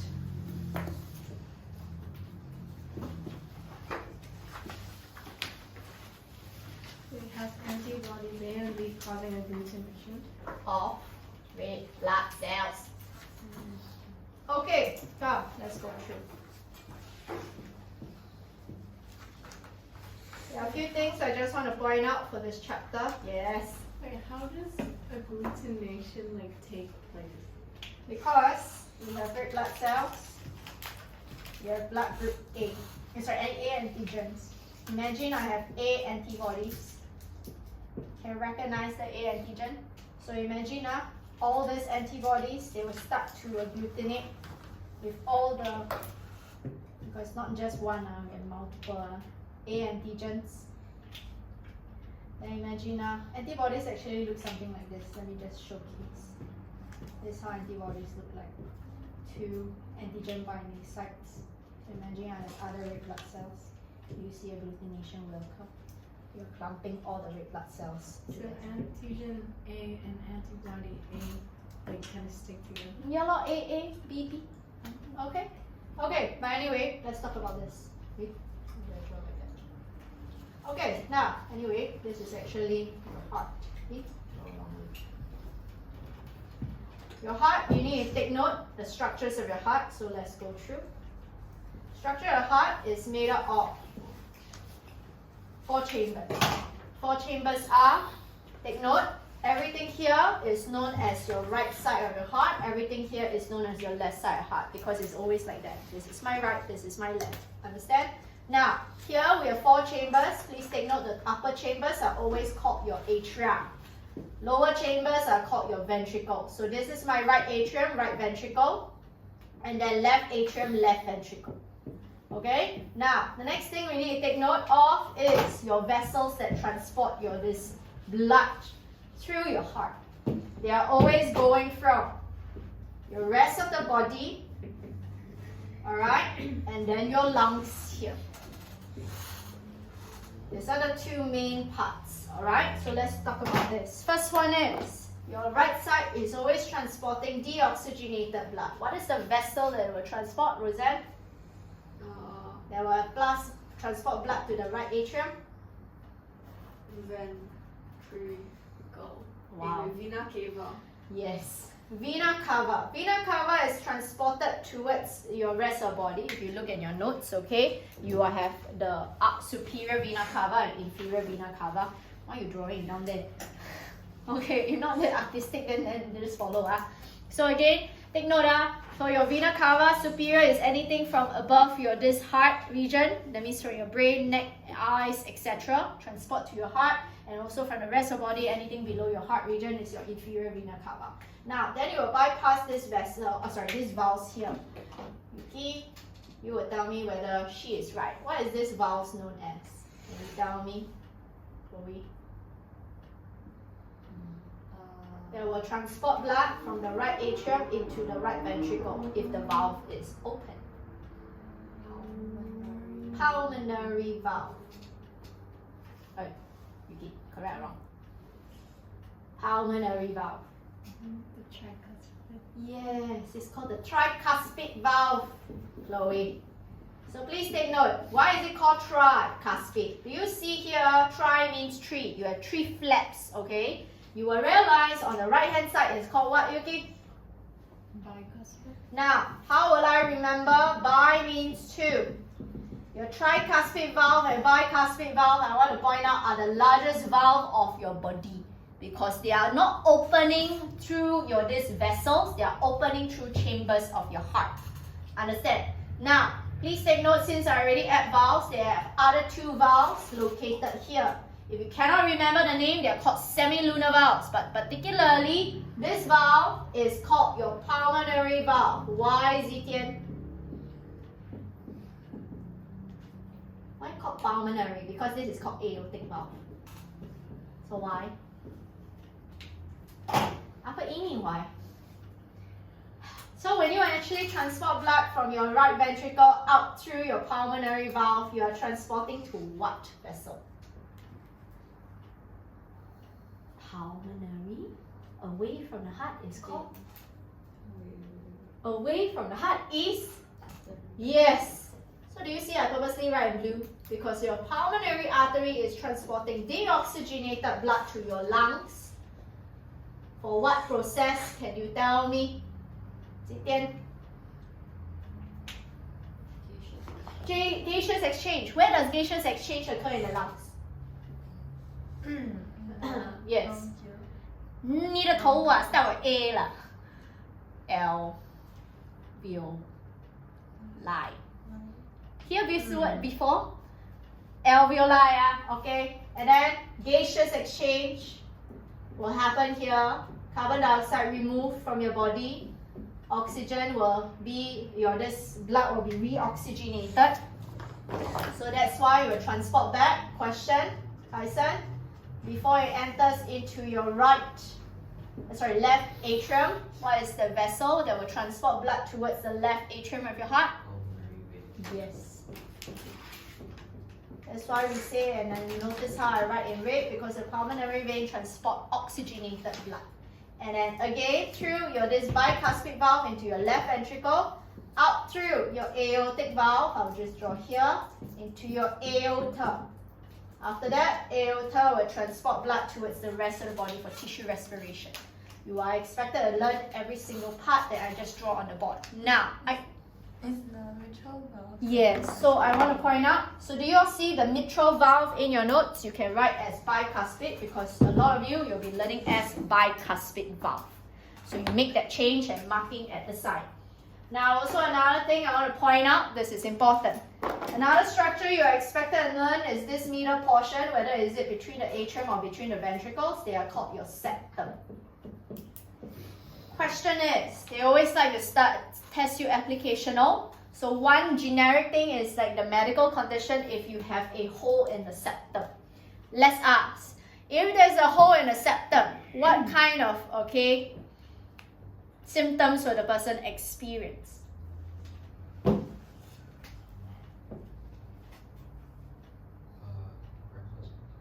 And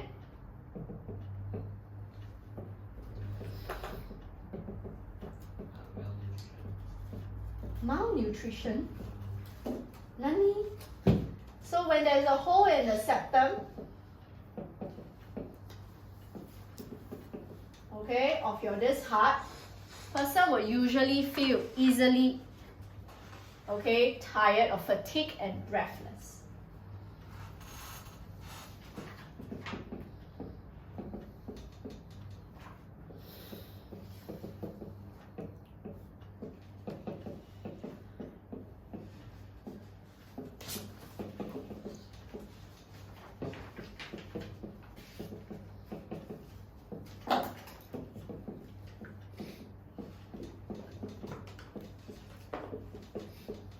Okay,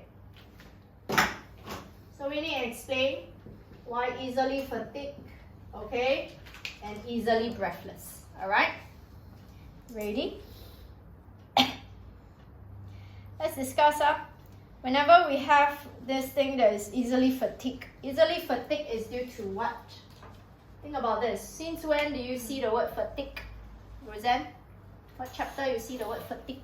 Infectious. 你的头啊 Yes, God. What is that? The infectious disease. Not the symptoms lah. I mean another process which is respiration. Undergoing what kind of respiration, Roseanne?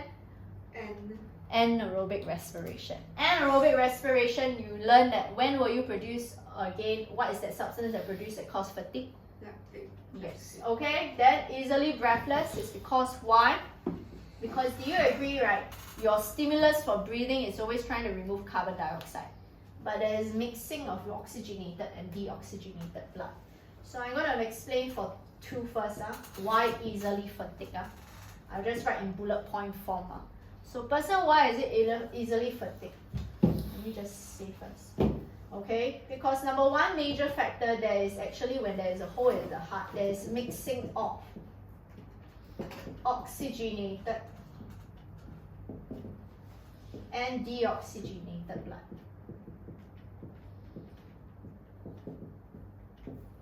Now, for number two, why will you feel easily fatigued? Because do you agree there is lesser oxygenated blood transported to tissue cells for aerobic respiration?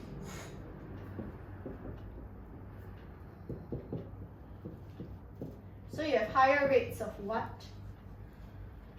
Anaerobic respiration due to insufficient oxygen.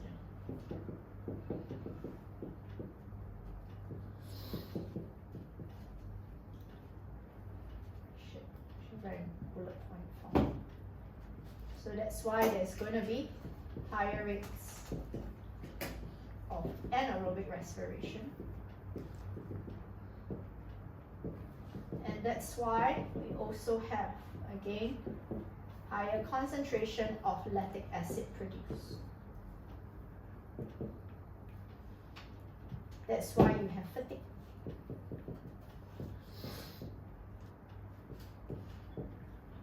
Accumulation of lactic acid results in fatigue.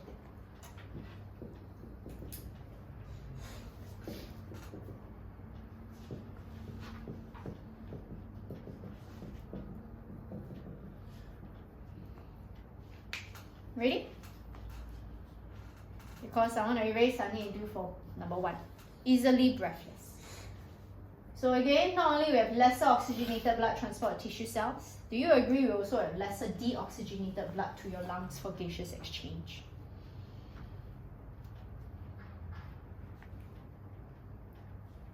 Wait, does like the hole in the septum mean like within the heart or like is it? Within the heart.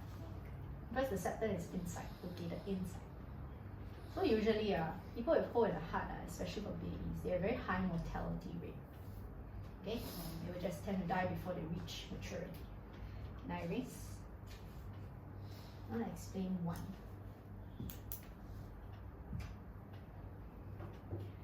So not only we have lesser oxygenated blood to tissue cells, we also can have lesser deoxygenated blood transported to lungs for gaseous exchange.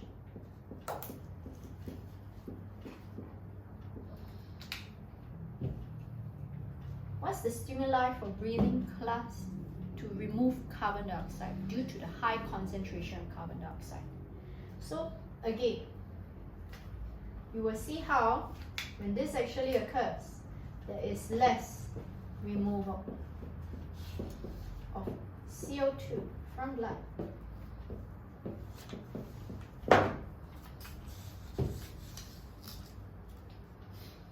Resulting in breathlessness. Because your body is always trying to expel the carbon dioxide, but it's incapable of doing so.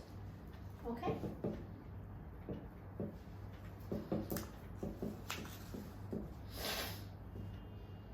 Alright? So maybe you all understand. Huh? Next one. Yuki, notice how I have here, I deliberately draw like that. What did I try to do? Shape here. What am I trying to depict here? So Why? because it's like the thicker than the muscle. Then, what does it mean? Why the muscles of the left ventricle must be thicker in the to right ventricle. transport To create what? to Higher? create higher blood pressure In order to In transport order blood to over over a longer distance to the the rest of the body. Oh yeah, agree for your this in this case again for tissue respiration, right? So this is actually found class on this picture notes. Don't really need to write. Do you see I write the word important? Okay, so I wrote the word important on the second column of your notes. Okay, just to let you know, just highlight the keyword produce again. Why I never write that? Can you help me write in? Oh, it is actually the second bullet point. I thought it's not there. Can you highlight for me? Generate higher or greater blood pressure to transport blood over a, highlight the word, for further distance to the rest of the body. So highlight two key phrases. A further distance to the body, generate greater blood pressure. You need to generate the greater blood pressure to transport to the rest of the body. Understand, class? Clear? However, you notice how I also give for the right ventricle. Chloe, can you tell me for the right ventricle, how come must we actually have inner muscular walls? If it's actually 2 marks, what must you write? It is to transport blood to not only just for the left ventricle, say transporting blood over a further distance to the rest of the body, but in second mark, what must you mention? You're transporting blood over a to the for gaseous exchange. However, I gave you another one, right? So why must we also have that? Because you want to slow down blood flow in order to produce sufficient time for gaseous exchange. Clear? Clear? Okay, second thing you need to take note is your heartbeat. By the way, do you all know what is the cardiac or heartbeat formula? Heartbeat is always going to be beats per minute. Formula for beats per minute is always, okay, 60 divided by time for one heartbeat.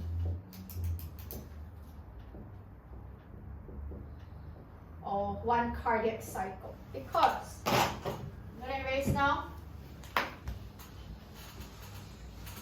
Cardiac cycle, right, is based on systole and diastole.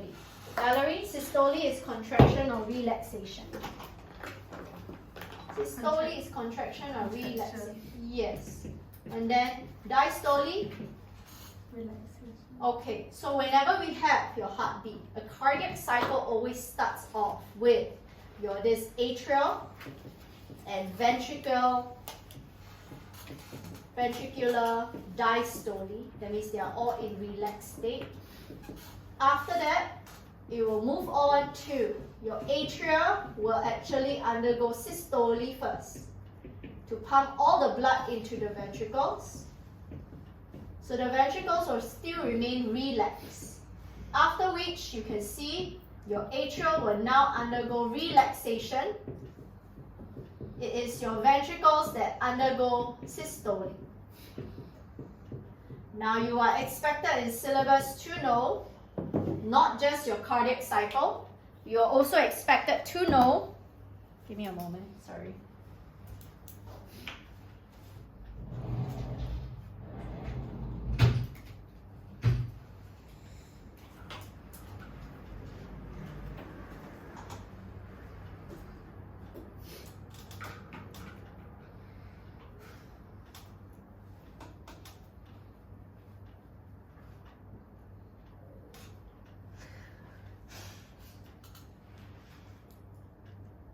I love your pencil case. It's so cute. Thank you.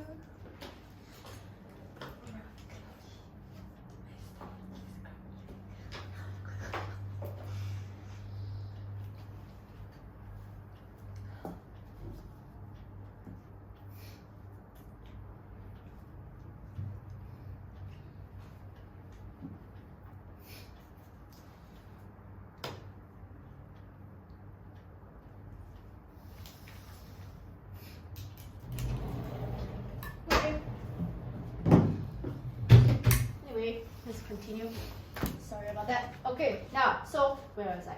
When you undergo systole, you are expected to know number 2, your heartbeat sound. Lub dub pause. Okay? I just want to point out, later I'll talk about the lub dub pause, but you are expected to know the graph as well. This is not in the notes, especially for those who just receive it.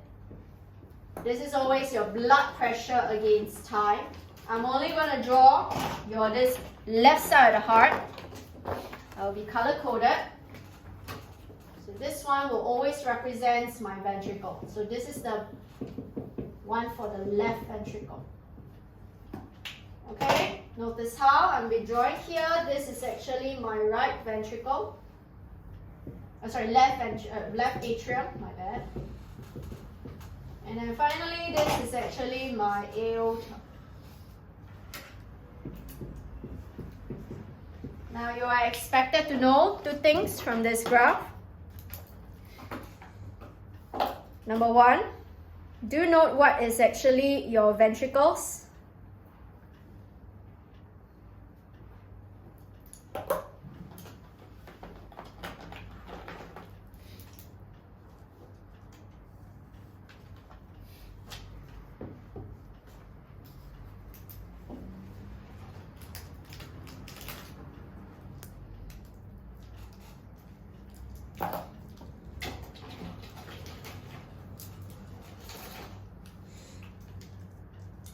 Sorry, give me a moment.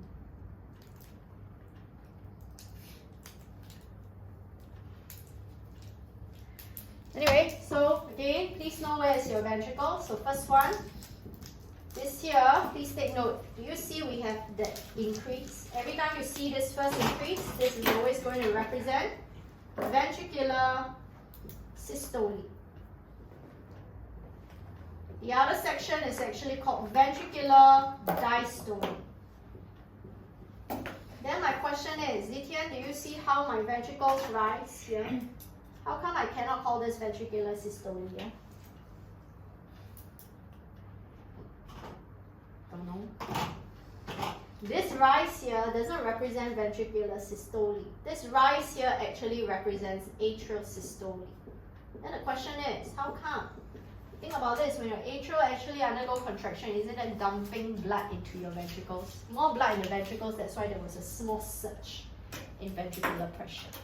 Understand? But it's because of when ventricle muscles actually rise, then when they actually contract, then this will actually cause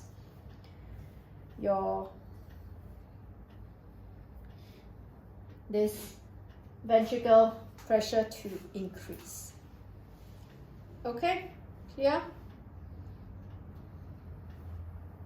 Anyway, let's continue.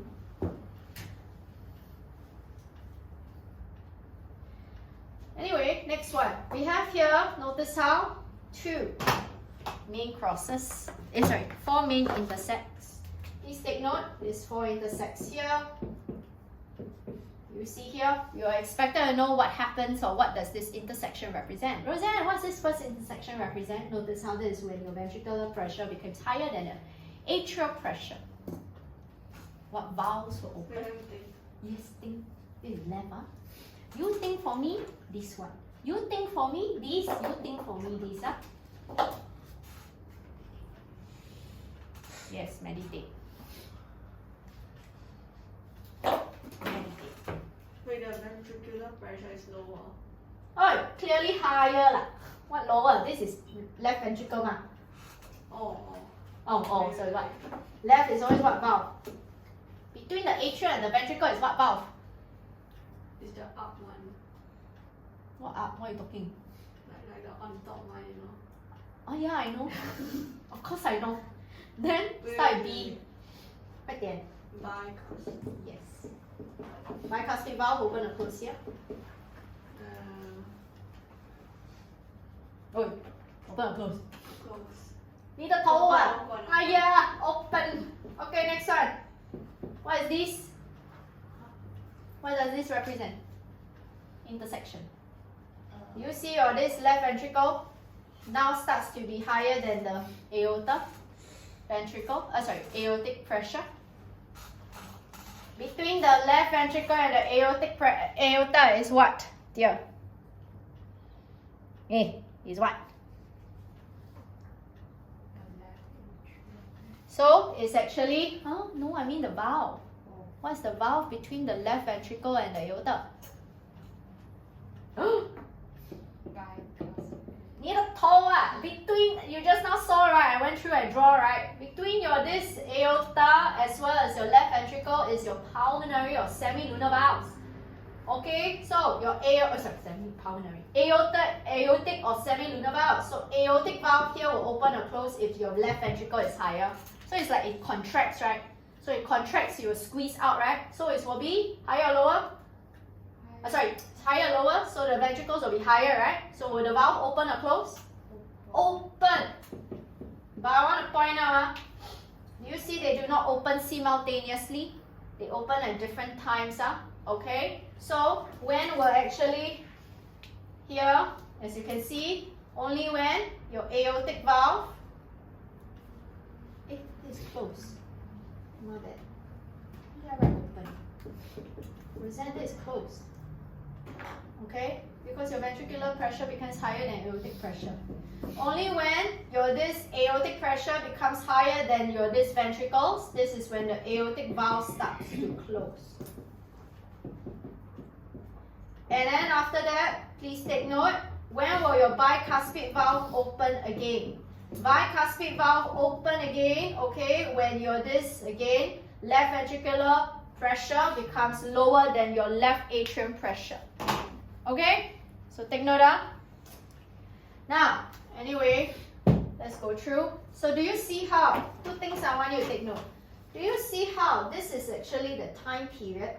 The one I'm shading orange right now, sorry, I used the wrong color. But this is the time period when the two valves are simultaneously closed at the same time.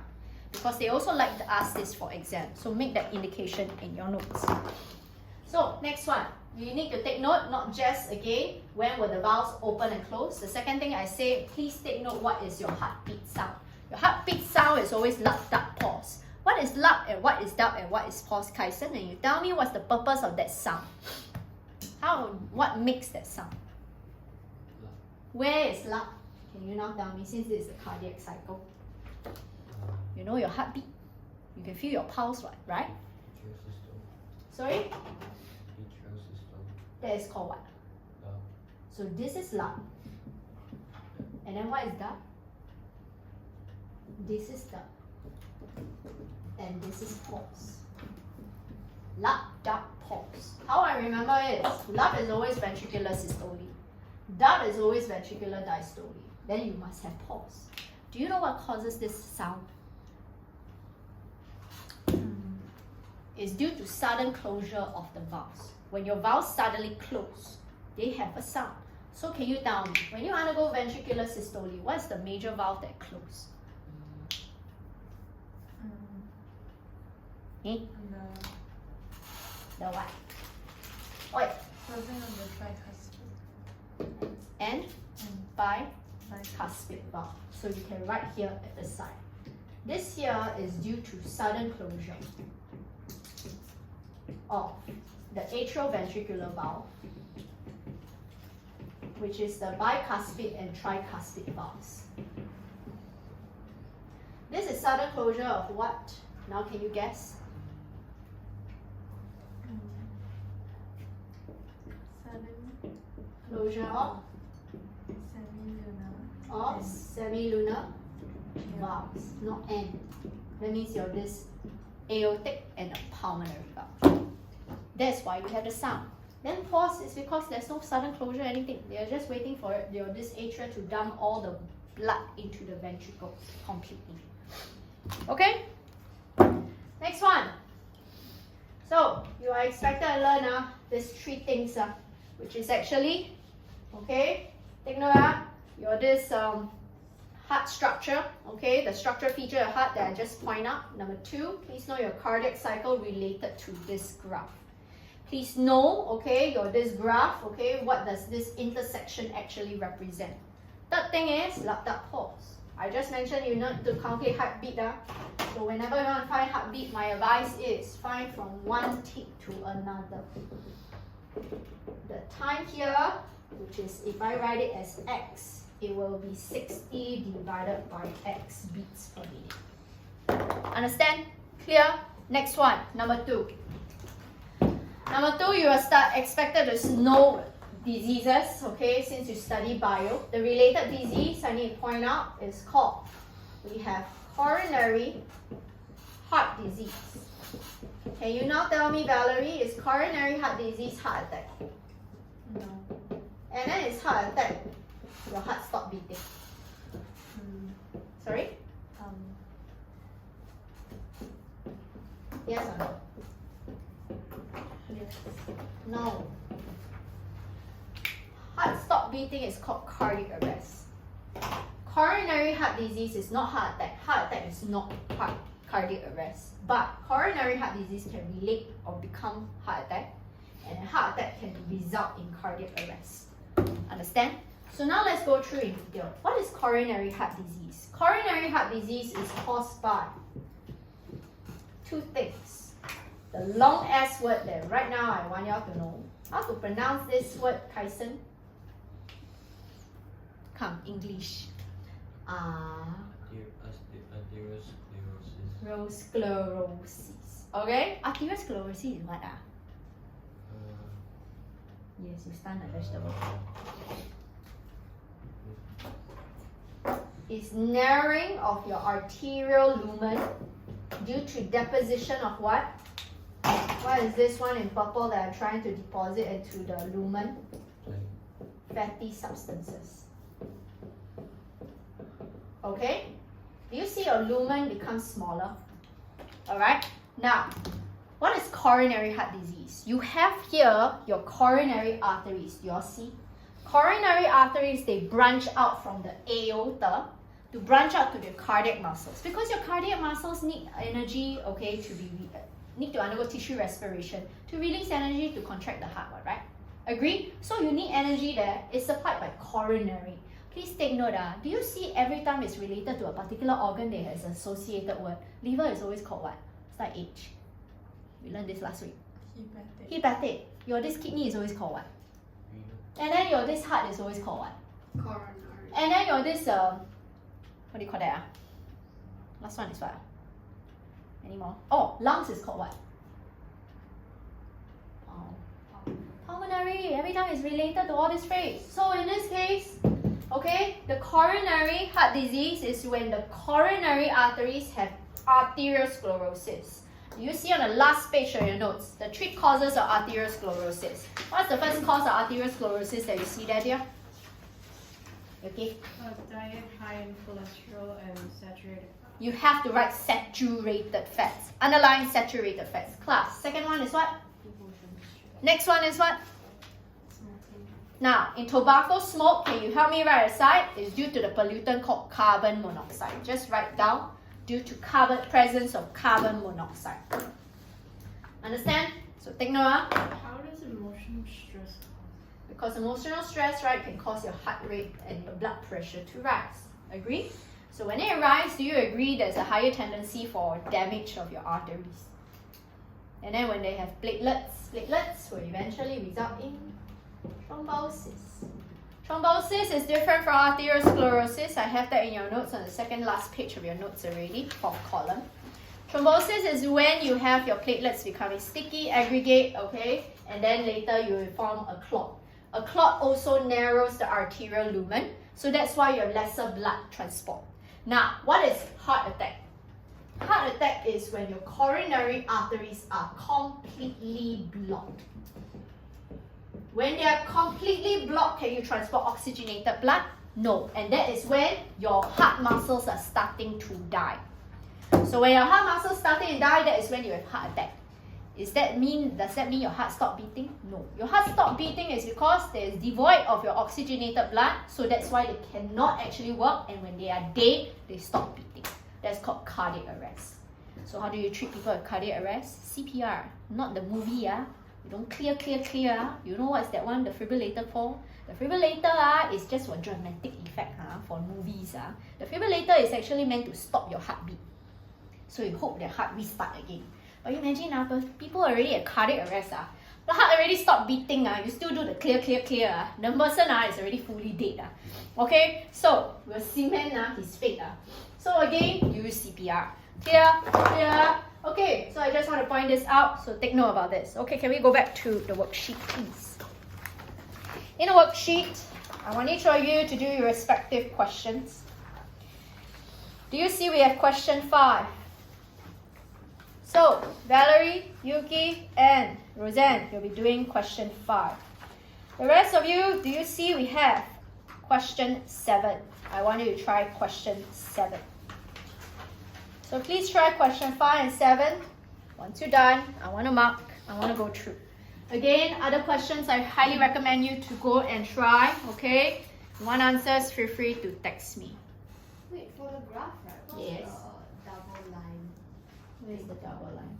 Oh, you mean the one in black? No. Yeah, this one. This one represents the time period when both aortic valve and bicuspid valves are closed at the same time.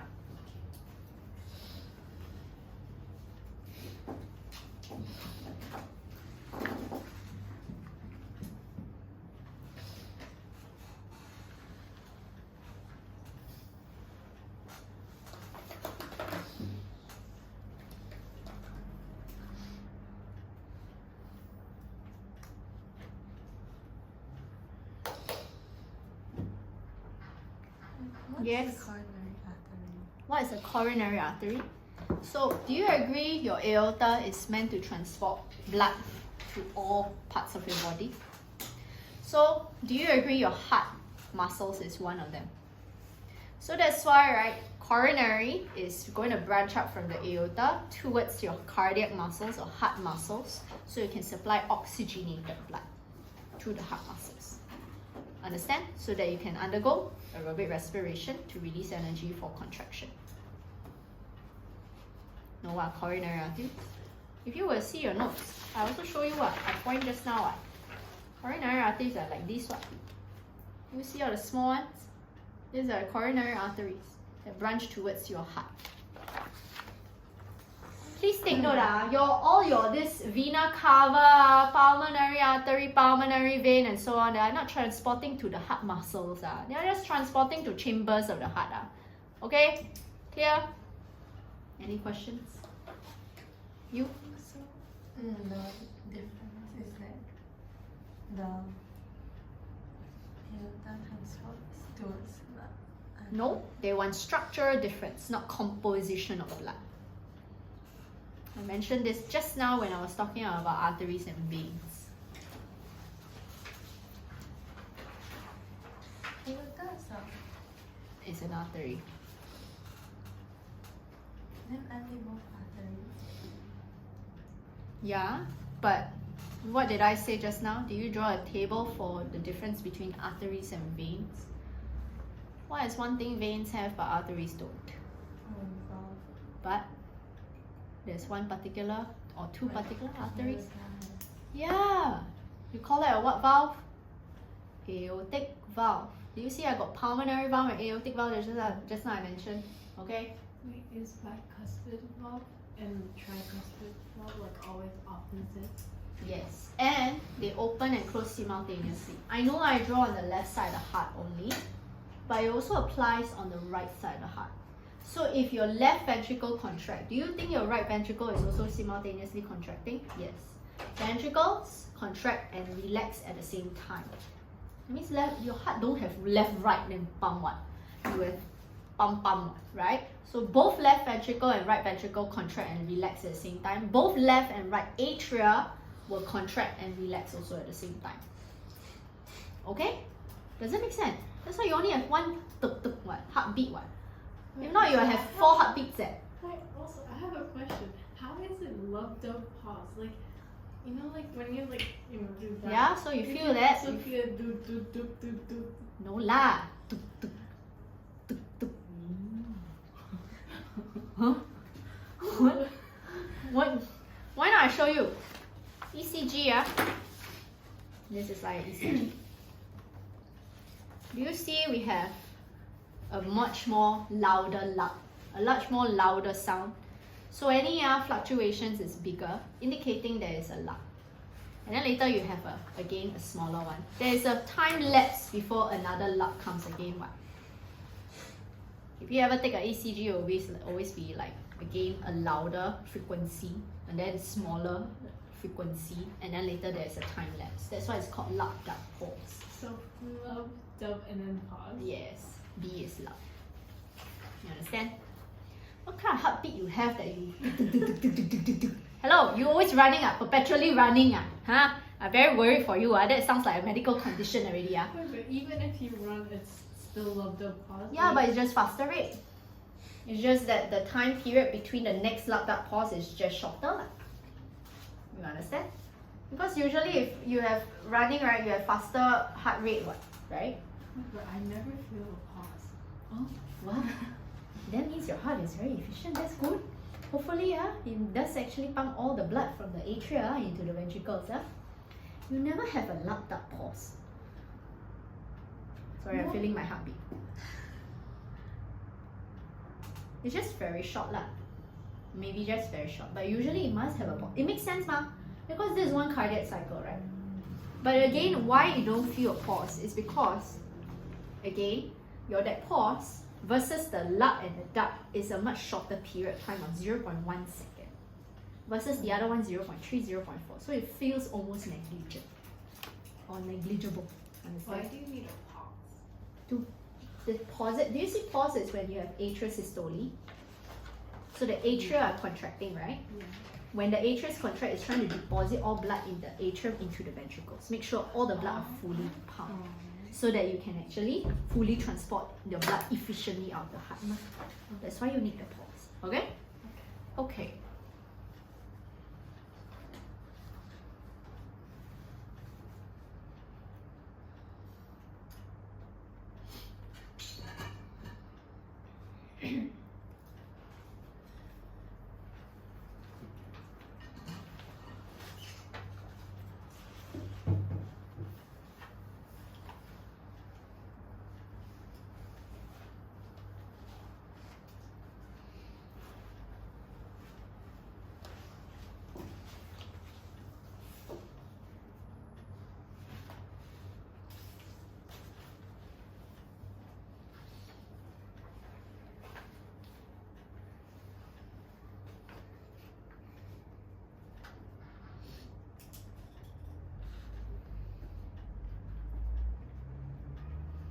Is coronary artery the same thing as like normal artery? Coronary artery is like your any normal artery. Yes. It's like your renal artery. It's just that it's much more higher in blood pressure than your renal because it's nearer to the heart compared to renal artery. It's further away from your heart. So 751, what is it talking about? 7 part 1, they ask you based on the figure. Do you see one particular figure? These are two muscles. One is your skeletal, the other one is your heart muscle. One thing different between your skeletal and your heart muscle is, do you see your heart muscle has more of these little organelles? Do you know what organelle they're pointing to? Mitochondria. Yeah, so what is the purpose of having more mitochondria? To release more energy. No, for what? During aerobic respiration, for what? Don't say for active transport, for what? In this case. For muscle contraction. This is heart heart muscle Oh. So you put data is 1 mark. Hopefully you know 2 marks is about explain. I thought it's like 7.1 but bigger muscles like 7.2. Now you know 7.1 they already say what? Depict the heart muscles what? And 7.2 is depict skeletal muscles. Do you know what skeletal muscles are? Skeletal muscles class is found all around your body between your veins. Because your veins, right, blood pressure is very low. So how does your veins actually ensure blood flows in a unidirectional flow? Because number 1, you have valves to prevent backflow of blood. But we need to push blood forward, right? And on this page of your notes, you see how I showcase the diagram is that when this skeletal muscles surrounding your veins actually contract, you squeeze against your veins. That's why it will help push blood forward. Understand? So know where skeletal muscles are located.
What does this thing do? So it opens. So what happens is that this must replace the functions of your valve, right? Yeah. Okay, when do you think your valve will actually open for your bicuspid or tricuspid valve? Why not I ask normal? I'm not asking this. When does the bicuspid valve open?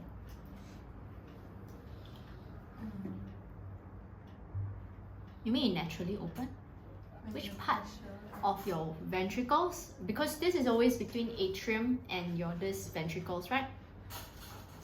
So which one is higher? When the left atrium has a higher pressure than the left ventricles, right? So the higher pressure will cause the valve to open, right? And then when will it close? When the ventricles Pressure is? higher than the atrium. Okay, so now let's see, how does this work? Do you agree that this most likely, right now this position they are showing in the diagram, the ventricular pressure is actually higher than the atrium? Because if ventricular pressure is higher during contraction, you push this ball upwards, right? Closing the valve. Same concept, right? So do you agree if your this atrial pressure is higher now? Atrium contract. Pressure is higher. Isn't it going to force the ball to move downwards? So will this actually allow the blood flow? So again, do you know why is it 3 marks? Let's see that the ball So movement of ball, up, down, half mark each, right? So 1 mark 2, explain. You understand? So you must tell me what will cause the ball to move down or up. So let's say you want to move down first, then explain. Then move up, then explain. You understand? But whenever you want to explain, must you always talk about the pressure between the atrium and the ventricles? Yes. Understand? Then you will say, why must the ball move down if let's say the atrial pressure is higher than the ventricles? So again, it's to allow blood to flow from where to where. And do the same for the other one. Understand? But they say how it's similar to the bicuspid. No need, because they are just saying how you replace. Just say how it works. Will do. Yes? Go, go.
I'm gonna go through another 15 minutes time, yeah? Any questions whenever I go through one answers, just text me, yeah? Or send you all. I just want to do this question because they are all application questions. Yes, this is like kind of out of context, but like for my exam, there was a question like name one human activity that can lower the pH of the soil. and then like the answer was like agriculture, blah blah blah. Okay. And because like I was like really confused and like I was kind of retarded during the exam, so I wrote saliva because like you know some people like actually spit on the ground. You know? Hello. Your saliva is supposedly what pH, dear? 7, dear. Might as well just say you take out your this hydrochloric acid from your stomach and then fall to the ground. Huh? Since you want to say acidic pH. No lah, dear. So, what about? And then my teacher wrote like I suppose so, but it is very less. Your teacher still say I suppose so. Yeah. Okay, can continue. And then like one of my classmates had like sweat, and Sure. then But it's a bit but then she got a mark for it. Your teacher very funny, huh? Okay, but sure, it's a human activity for the sweat over. Yeah, but sure, can. You know why? Sweat actually contains urea, okay? Urea is actually slightly acidic. Sometimes you learn uric acid is also present. It's only slightly. But it's also slightly because you also have lactic acid. No, but can it like cause the soil to like? Become too acidic? No, that kind of activity is a bit insignificant. You need thousands of people to sweat on the field to actually decrease the soil and the pH levels, understand? One thing you can say is like, use fertilizer lah. I can actually, or add like, you want to increase or decrease? Decrease, is it? Decrease. Or, yeah, lor, so you can use like, you can say like, how do people decrease? People always increase the pH of soil. Rainwater? Rainwater can be one. Right, also one of my classmates Kenapa? acid rain. Rainwater itself is acidic. Do you know why? Because you have atmospheric carbon dioxide. They can dissolve and then later, that's why carbon dioxide is acidic oxide. Acid rain isn't really human activity, right? Acid rain is the one with sulfur dioxide. It really will corrode buildings one and metallic structures. Right, so it won't really affect the pH of the soil. It will. What are you talking about? No, but like, What? Like what? Like what? would you put that in the exam? Like, Human activity. Sure lor, you will write things like burning of sulfur containing substances that cause acid rain. That's a human activity. Right? So burning of sulfur. would you contain- accept this Accept? sweat as an answer? No. I will not, dear. Logically, I will not. But anyway, let's see. So again, you have to use keyword technique. Let's see.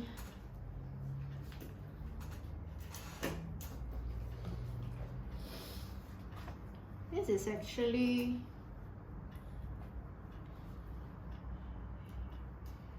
so you need to tell me pulmonary stenosis, fatigue, shortness of breath. So that's why there's 3 keywords, right? So you say pulmonary stenosis, what does it do? Write in an active tone, dear. You don't tell me what it controls. Straight away, you have pulmonary. Can you answer the question directly to the context? Pulmonary stenosis means what? They already mentioned what? Narrowing of the opening, right? So what does that mean? So you will say that. So when blood has the defect, less oxygenated blood can flow to the lungs.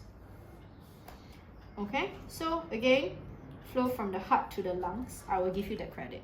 Here, I don't care. Understand? Next one, you say there's slower removal of carbon dioxide from blood. Sure, I will accept. Less oxygenated blood transported to tissue cells, increasing rate of anaerobic respiration, causing fatigue. I will accept. Next one, pressure of left atrium higher, ball is pushed down, allowing blood to flow through. Very good. And pressure is actually higher, but will move up. Very good. Okay. Prevent backflow of blood. Learn this phrase. That is always a key phrase we tend to write for exam. You done? Anybody done?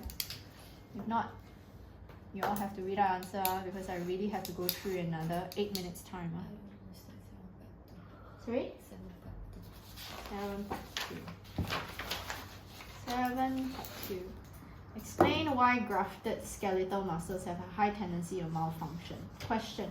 Your grafted skeletal muscles from the previous question we already know has fewer mitochondria, right? When you have fewer mitochondria and then you cannot but you are supposed to replace that of your heart muscles.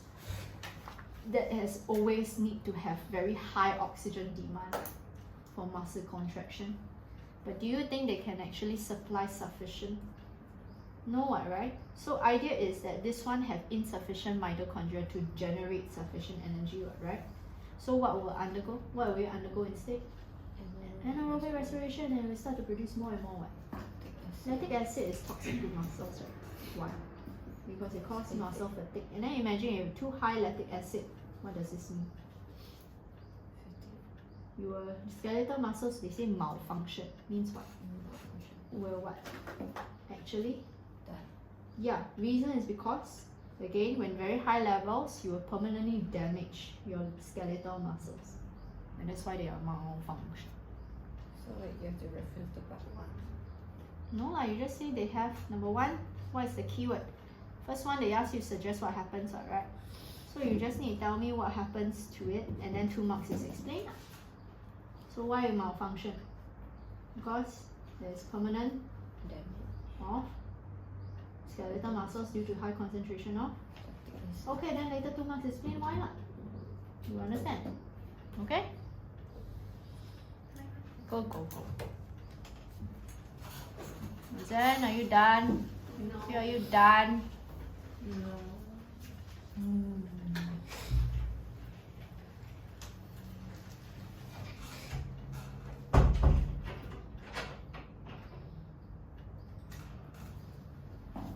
Yes, I gave up on the last one. What did I say already? First of all, do you need to code data?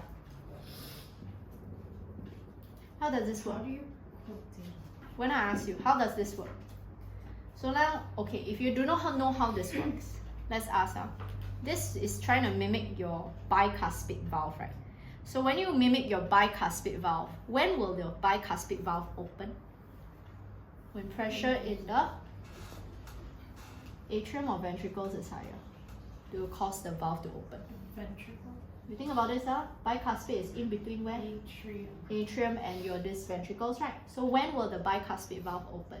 When your pressure in the atrium becomes is higher than than the- ventricle. then it will open, right? Agree? So in this case, when will the valve open? Simulated when the ball actually moves downwards, right? So in other words, that's how you quote the data, when the ball moves down. You understand? So likewise, if you have, let's say, your this bicuspid valve opening, ventricles closing, ventricle pressure is now higher than the atrial pressure. Agree? When ventricle pressure is higher than the atrial pressure, the valve will close one. Agree? So how does it mimic? It's when the ball moves up. This is mimicking the valve is closed. Does it make sense? So how am I going to quote data? Data is only worth 1 mark, half mark each, right? So you have to always tell me the difference in pressure. Must you always say that? Yes. So when the atrial pressure is higher than ventricular pressure, Ventricular pressure. okay, so what happens to the ball, which is the ball second moves down. Y? So to allow blood Blood to flow into the, into the ventricle. yeah, and then do the same for the other one. Tyson, any problems? No? Yes? Where are you? Sorry? As you quote data, do you know what is the one thing they can clearly show in the diagram? Do you see how the organelles is significantly higher in the heart muscles? So what is the organelle? Okay, so they're asking you why it's capable of repeated contractions. First one is quote data, 2 marks is explain, right? What's the data you quote? So you have more mitochondria, right? Why? So now it's the explain, because? Okay, and then second one is what? Why must release more energy during aerobic respiration? You say repeated, and without being fatigued is the next one, right? The next keyword, right? So why without being fatigued? So there's also lesser and respiration, releasing or producing lesser, which will cause. Yeah lor.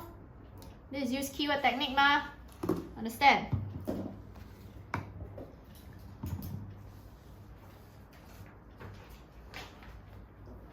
Can I see? More muscles and more mitochondria. This is using keyword technique, so what you can have more release during tissue respiration, sure. But I cannot give you the full marks because you never tell me about the muscle fatigue. 1 mark for quotation of data, 1 mark for muscle fatigue. You hear what I say about muscle fatigue? If you have more aerobic respiration, you have lesser what? And aerobic. Will you produce lesser lactic acid? So less likely to suffer from muscle fatigue. So you need to mention that. So I only can give you maximum 2 marks.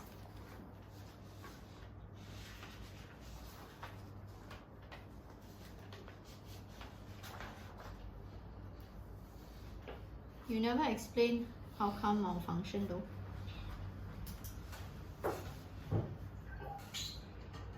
Grow fatigue after a short period of time, causing it to stop contracting. Let's see, are not able to without being fatigued. Lesser number of mitochondria releasing energy. So you never do comparative words here. You say lesser number of mitochondria, then what about the lactic acid for your skeletal muscles? Produce very high levels. Yeah, they showcase how you actually malfunction. So your answers doesn't showcase that it malfunction here. You need to tell me how it causes permanent damage. Or maybe your skeletal muscles die. You understand? So that's why they lose their function. Another thing is that you have to use your overview point technique. Keyword technique, my bad. Keyword technique is, you have to tell me, again, in this case, code data, right? Why they actually will malfunction. Because do you agree your first data is that you have, again, very high levels of lactic acid produced? Agree? So that's why it will cause permanent damage. Then after that, there's the quotation. Then you have to quote data, which is what? There are fewer. Yeah, to release.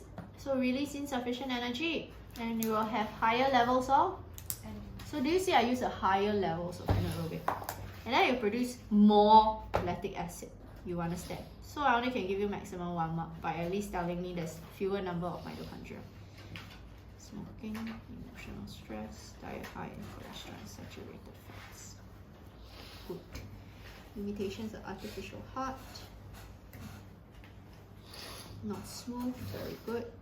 Blood clots are formed. Very good. I accept this. Oxygen supply, very good. I will give you a full 2 marks. Never do last one. But anyway, because of time class, I really need to go through. If not, I have no time. Come, can we go through right now? Question 5. For those who are meant to do question 5, you help me. Can you now tell me what is valve A? Bicuspid. And valve B? Tricuspid. Tricuspid and bicuspid valve, I want to point out, class, do you see are the largest valve of your body, of your heart? Okay, so anything smaller is usually not bicuspid or tricuspid. So C is what? Aortic. Because they use the word pulmonary valve. But if you write semilunar valves, I actually will accept. Next one, what's the vessel that's connected to C? Yuki? Aorta, very good. Can you star for me 5A part 3? Take note, one major difference is what? Roseanne? Aorta is connected to aortic valve. 0 marks. Again, one thing your aorta, okay, has that your coronary arteries, like other arteries, also have absence of is presence of Yes, very good. So please take note, aorta has presence of an aortic valve, but there are absence of valves in coronary arteries. That is the difference. Next one for part B. UK, do I use keyword technique or overview point technique? Overview your head. No, keyword technique. Class, what are the 3 keywords there? Pulmonary stenosis is the first one you can label in your worksheet. Fatigue is the second. Shortness of breath is the third. Understand? So, how come pulmonary stenosis is the first one? You tell me when you have pulmonary stenosis, when you're narrowing of your opening of a pulmonary valve, what happens to your oxygenated or deoxygenated blood flow to the lungs? Lesser, right? There's lesser deoxygenated blood. Then second one, you will have to explain how come shortness of breath and how come fatigue. You understand? Yuki, what do you write? Read out. I wrote patients suffering from pulmonary stenosis will have lesser oxygenated blood transported within the body. Pulmonary stenosis will cause lesser deoxygenated blood to be transported to the lungs to become oxygenated blood. Overall, there will be less oxygenated blood transported throughout the body, causing fatigue and shortness of breath. I only can give you 1 mark. You know why? 1 mark you just tell me is that there's lesser deoxygenated blood transported to the lungs for gaseous exchange. But the second mark, right, even though you tell me fatigue, lesser oxygenated blood, okay? But you never tell me there's actually lesser or more, more anaerobic respiration. To produce more lactic acid that can cause fatigue. That's the thing why I cannot give you a second mark. Then third mark, you must tell me lesser deoxygenated blood transported to the, again, lungs for gaseous exchange. Again, that will cause shortness of breath. You understand? So, can you write down the 3 bullet points, class? Number 1, narrowing off opening of pulmonary valve. Narrowing off opening of pulmonary valve will reduce transport of deoxygenated blood. Will reduce transport of deoxygenated blood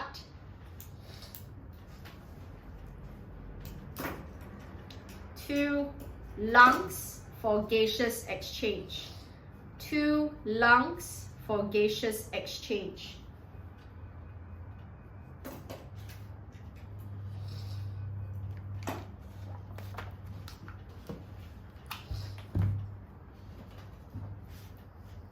Second one, second bullet point, okay. Next one is that decrease removal of carbon dioxide from blood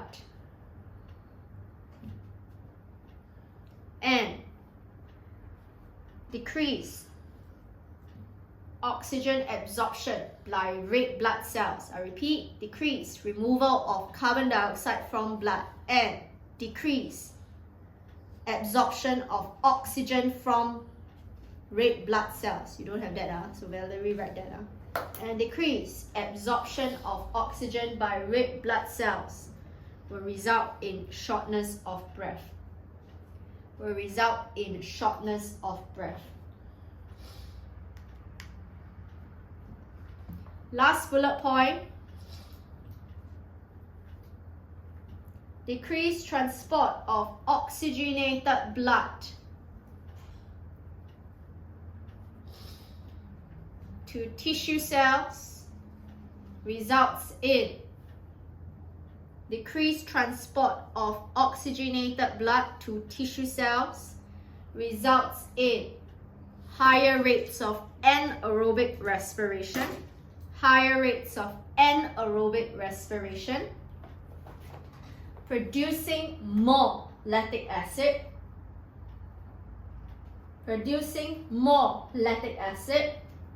causing fatigue. You all see the way you write, it's a very systematic way, okay?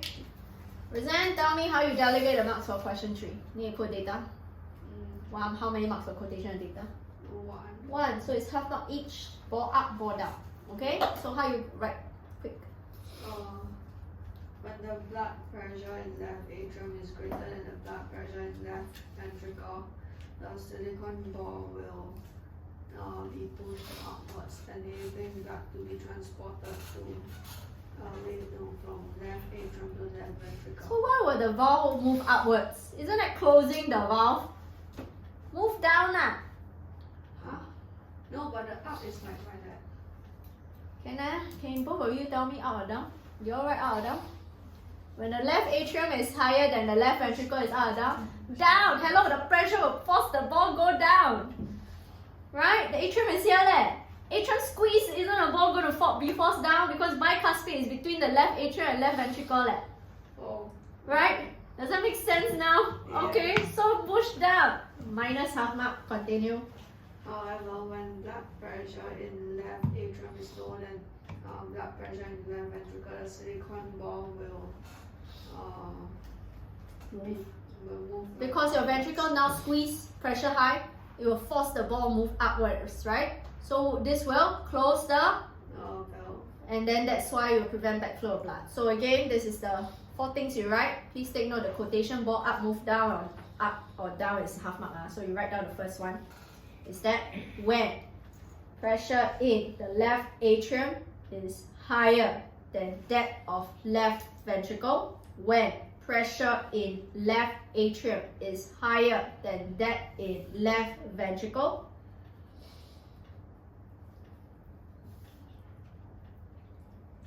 second bullet point, write this. Silicone ball is forced downwards. Silicone ball is forced downwards to open the valve, and allow blood to flow from left atrium to left ventricle. I repeat, and allow blood to flow from left atrium to left ventricle. Third bullet point. When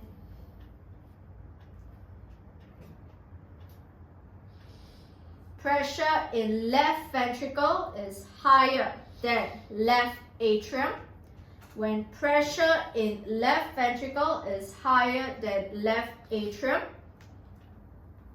silicone ball moves up.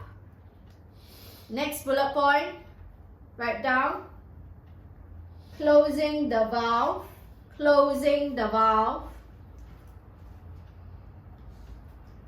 preventing backflow of blood.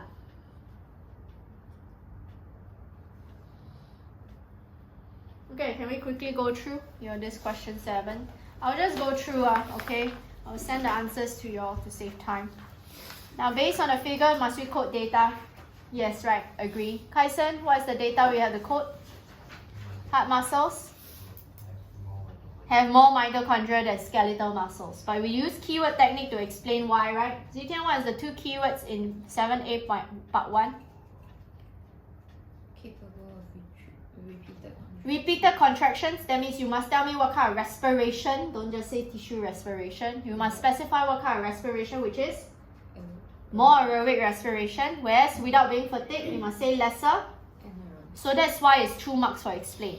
So later I'll give you the answer. I don't need to copy, I don't need to write down. The first one is you must tell me more mitochondria. You understand? Second mark, how come more repeated? Because you have more, okay, higher rates of aerobic respiration to release more energy sufficiently.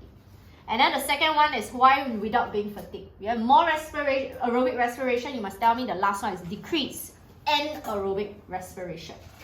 So producing lesser, okay, lactic acid, so you will not be fatigued. Next one for part 2. Suggest is 1 mark, 2 marks is explain. So why must we suggest? Suggest is like how come and what happens to why they are malfunctioning. Because there is what? Permanent damage to this skeletal muscles. You all should know skeletal muscles from what we already see have fewer mitochondria. But your heart muscles must always contract multiple times, 24/7 is contracting, right? Agree? So again, what happened to cause them malfunction? Permanent damage due to production of what? High or low? You must mention very high. That's why it will malfunction. What? If you just say produce lactic acid without telling me very high levels of lactic acid, no marks. Why? Because right now if you run your 2.4, you also produce lactic acid. Is your entire muscles permanently damaged? No, right? Agree? So take note. Set 2 marks is explained. So you need code data, right? Which you just tell me there's fewer mitochondria. And then after that, you must tell me there will be higher rates, okay, of anaerobic since insufficient energy is released. So that's why, what must we actually take note? Just tell me producing high levels of lactic acid causing fatigue. Understand? Or you can say it's toxic to the muscles. 3 common causes. What are the 3? Chloe? Emotional stress, smoking, and diet high in cholesterol and saturated. You must write this. Okay, next one. How are the limitations of heart and lead to stroke? This is stroke, right? What causes stroke, Kaisen? When there's to the brain. yes, brain. So again, if you have heart, what did they give you? Did they give you unnecessary information? This question will prove to you that examiners will never give you unnecessary information. What information they gave? They say that if you have this artificial heart, this blood flow is not as smooth. Why blood flow is not as smooth? Then it will cause actually, again, stroke because there's higher rates of what? Clotting. Because if your blood is always in spurts, there's higher damage, okay, to your vessels. And then that's actually going to cause blood clots. Blood clots isn't going to narrow the lumen. Wouldn't that have actually lesser oxygenated blood to your brain? So will you actually have stroke? Yes. Last one. Chloe, why no pulse? Got vowels or not?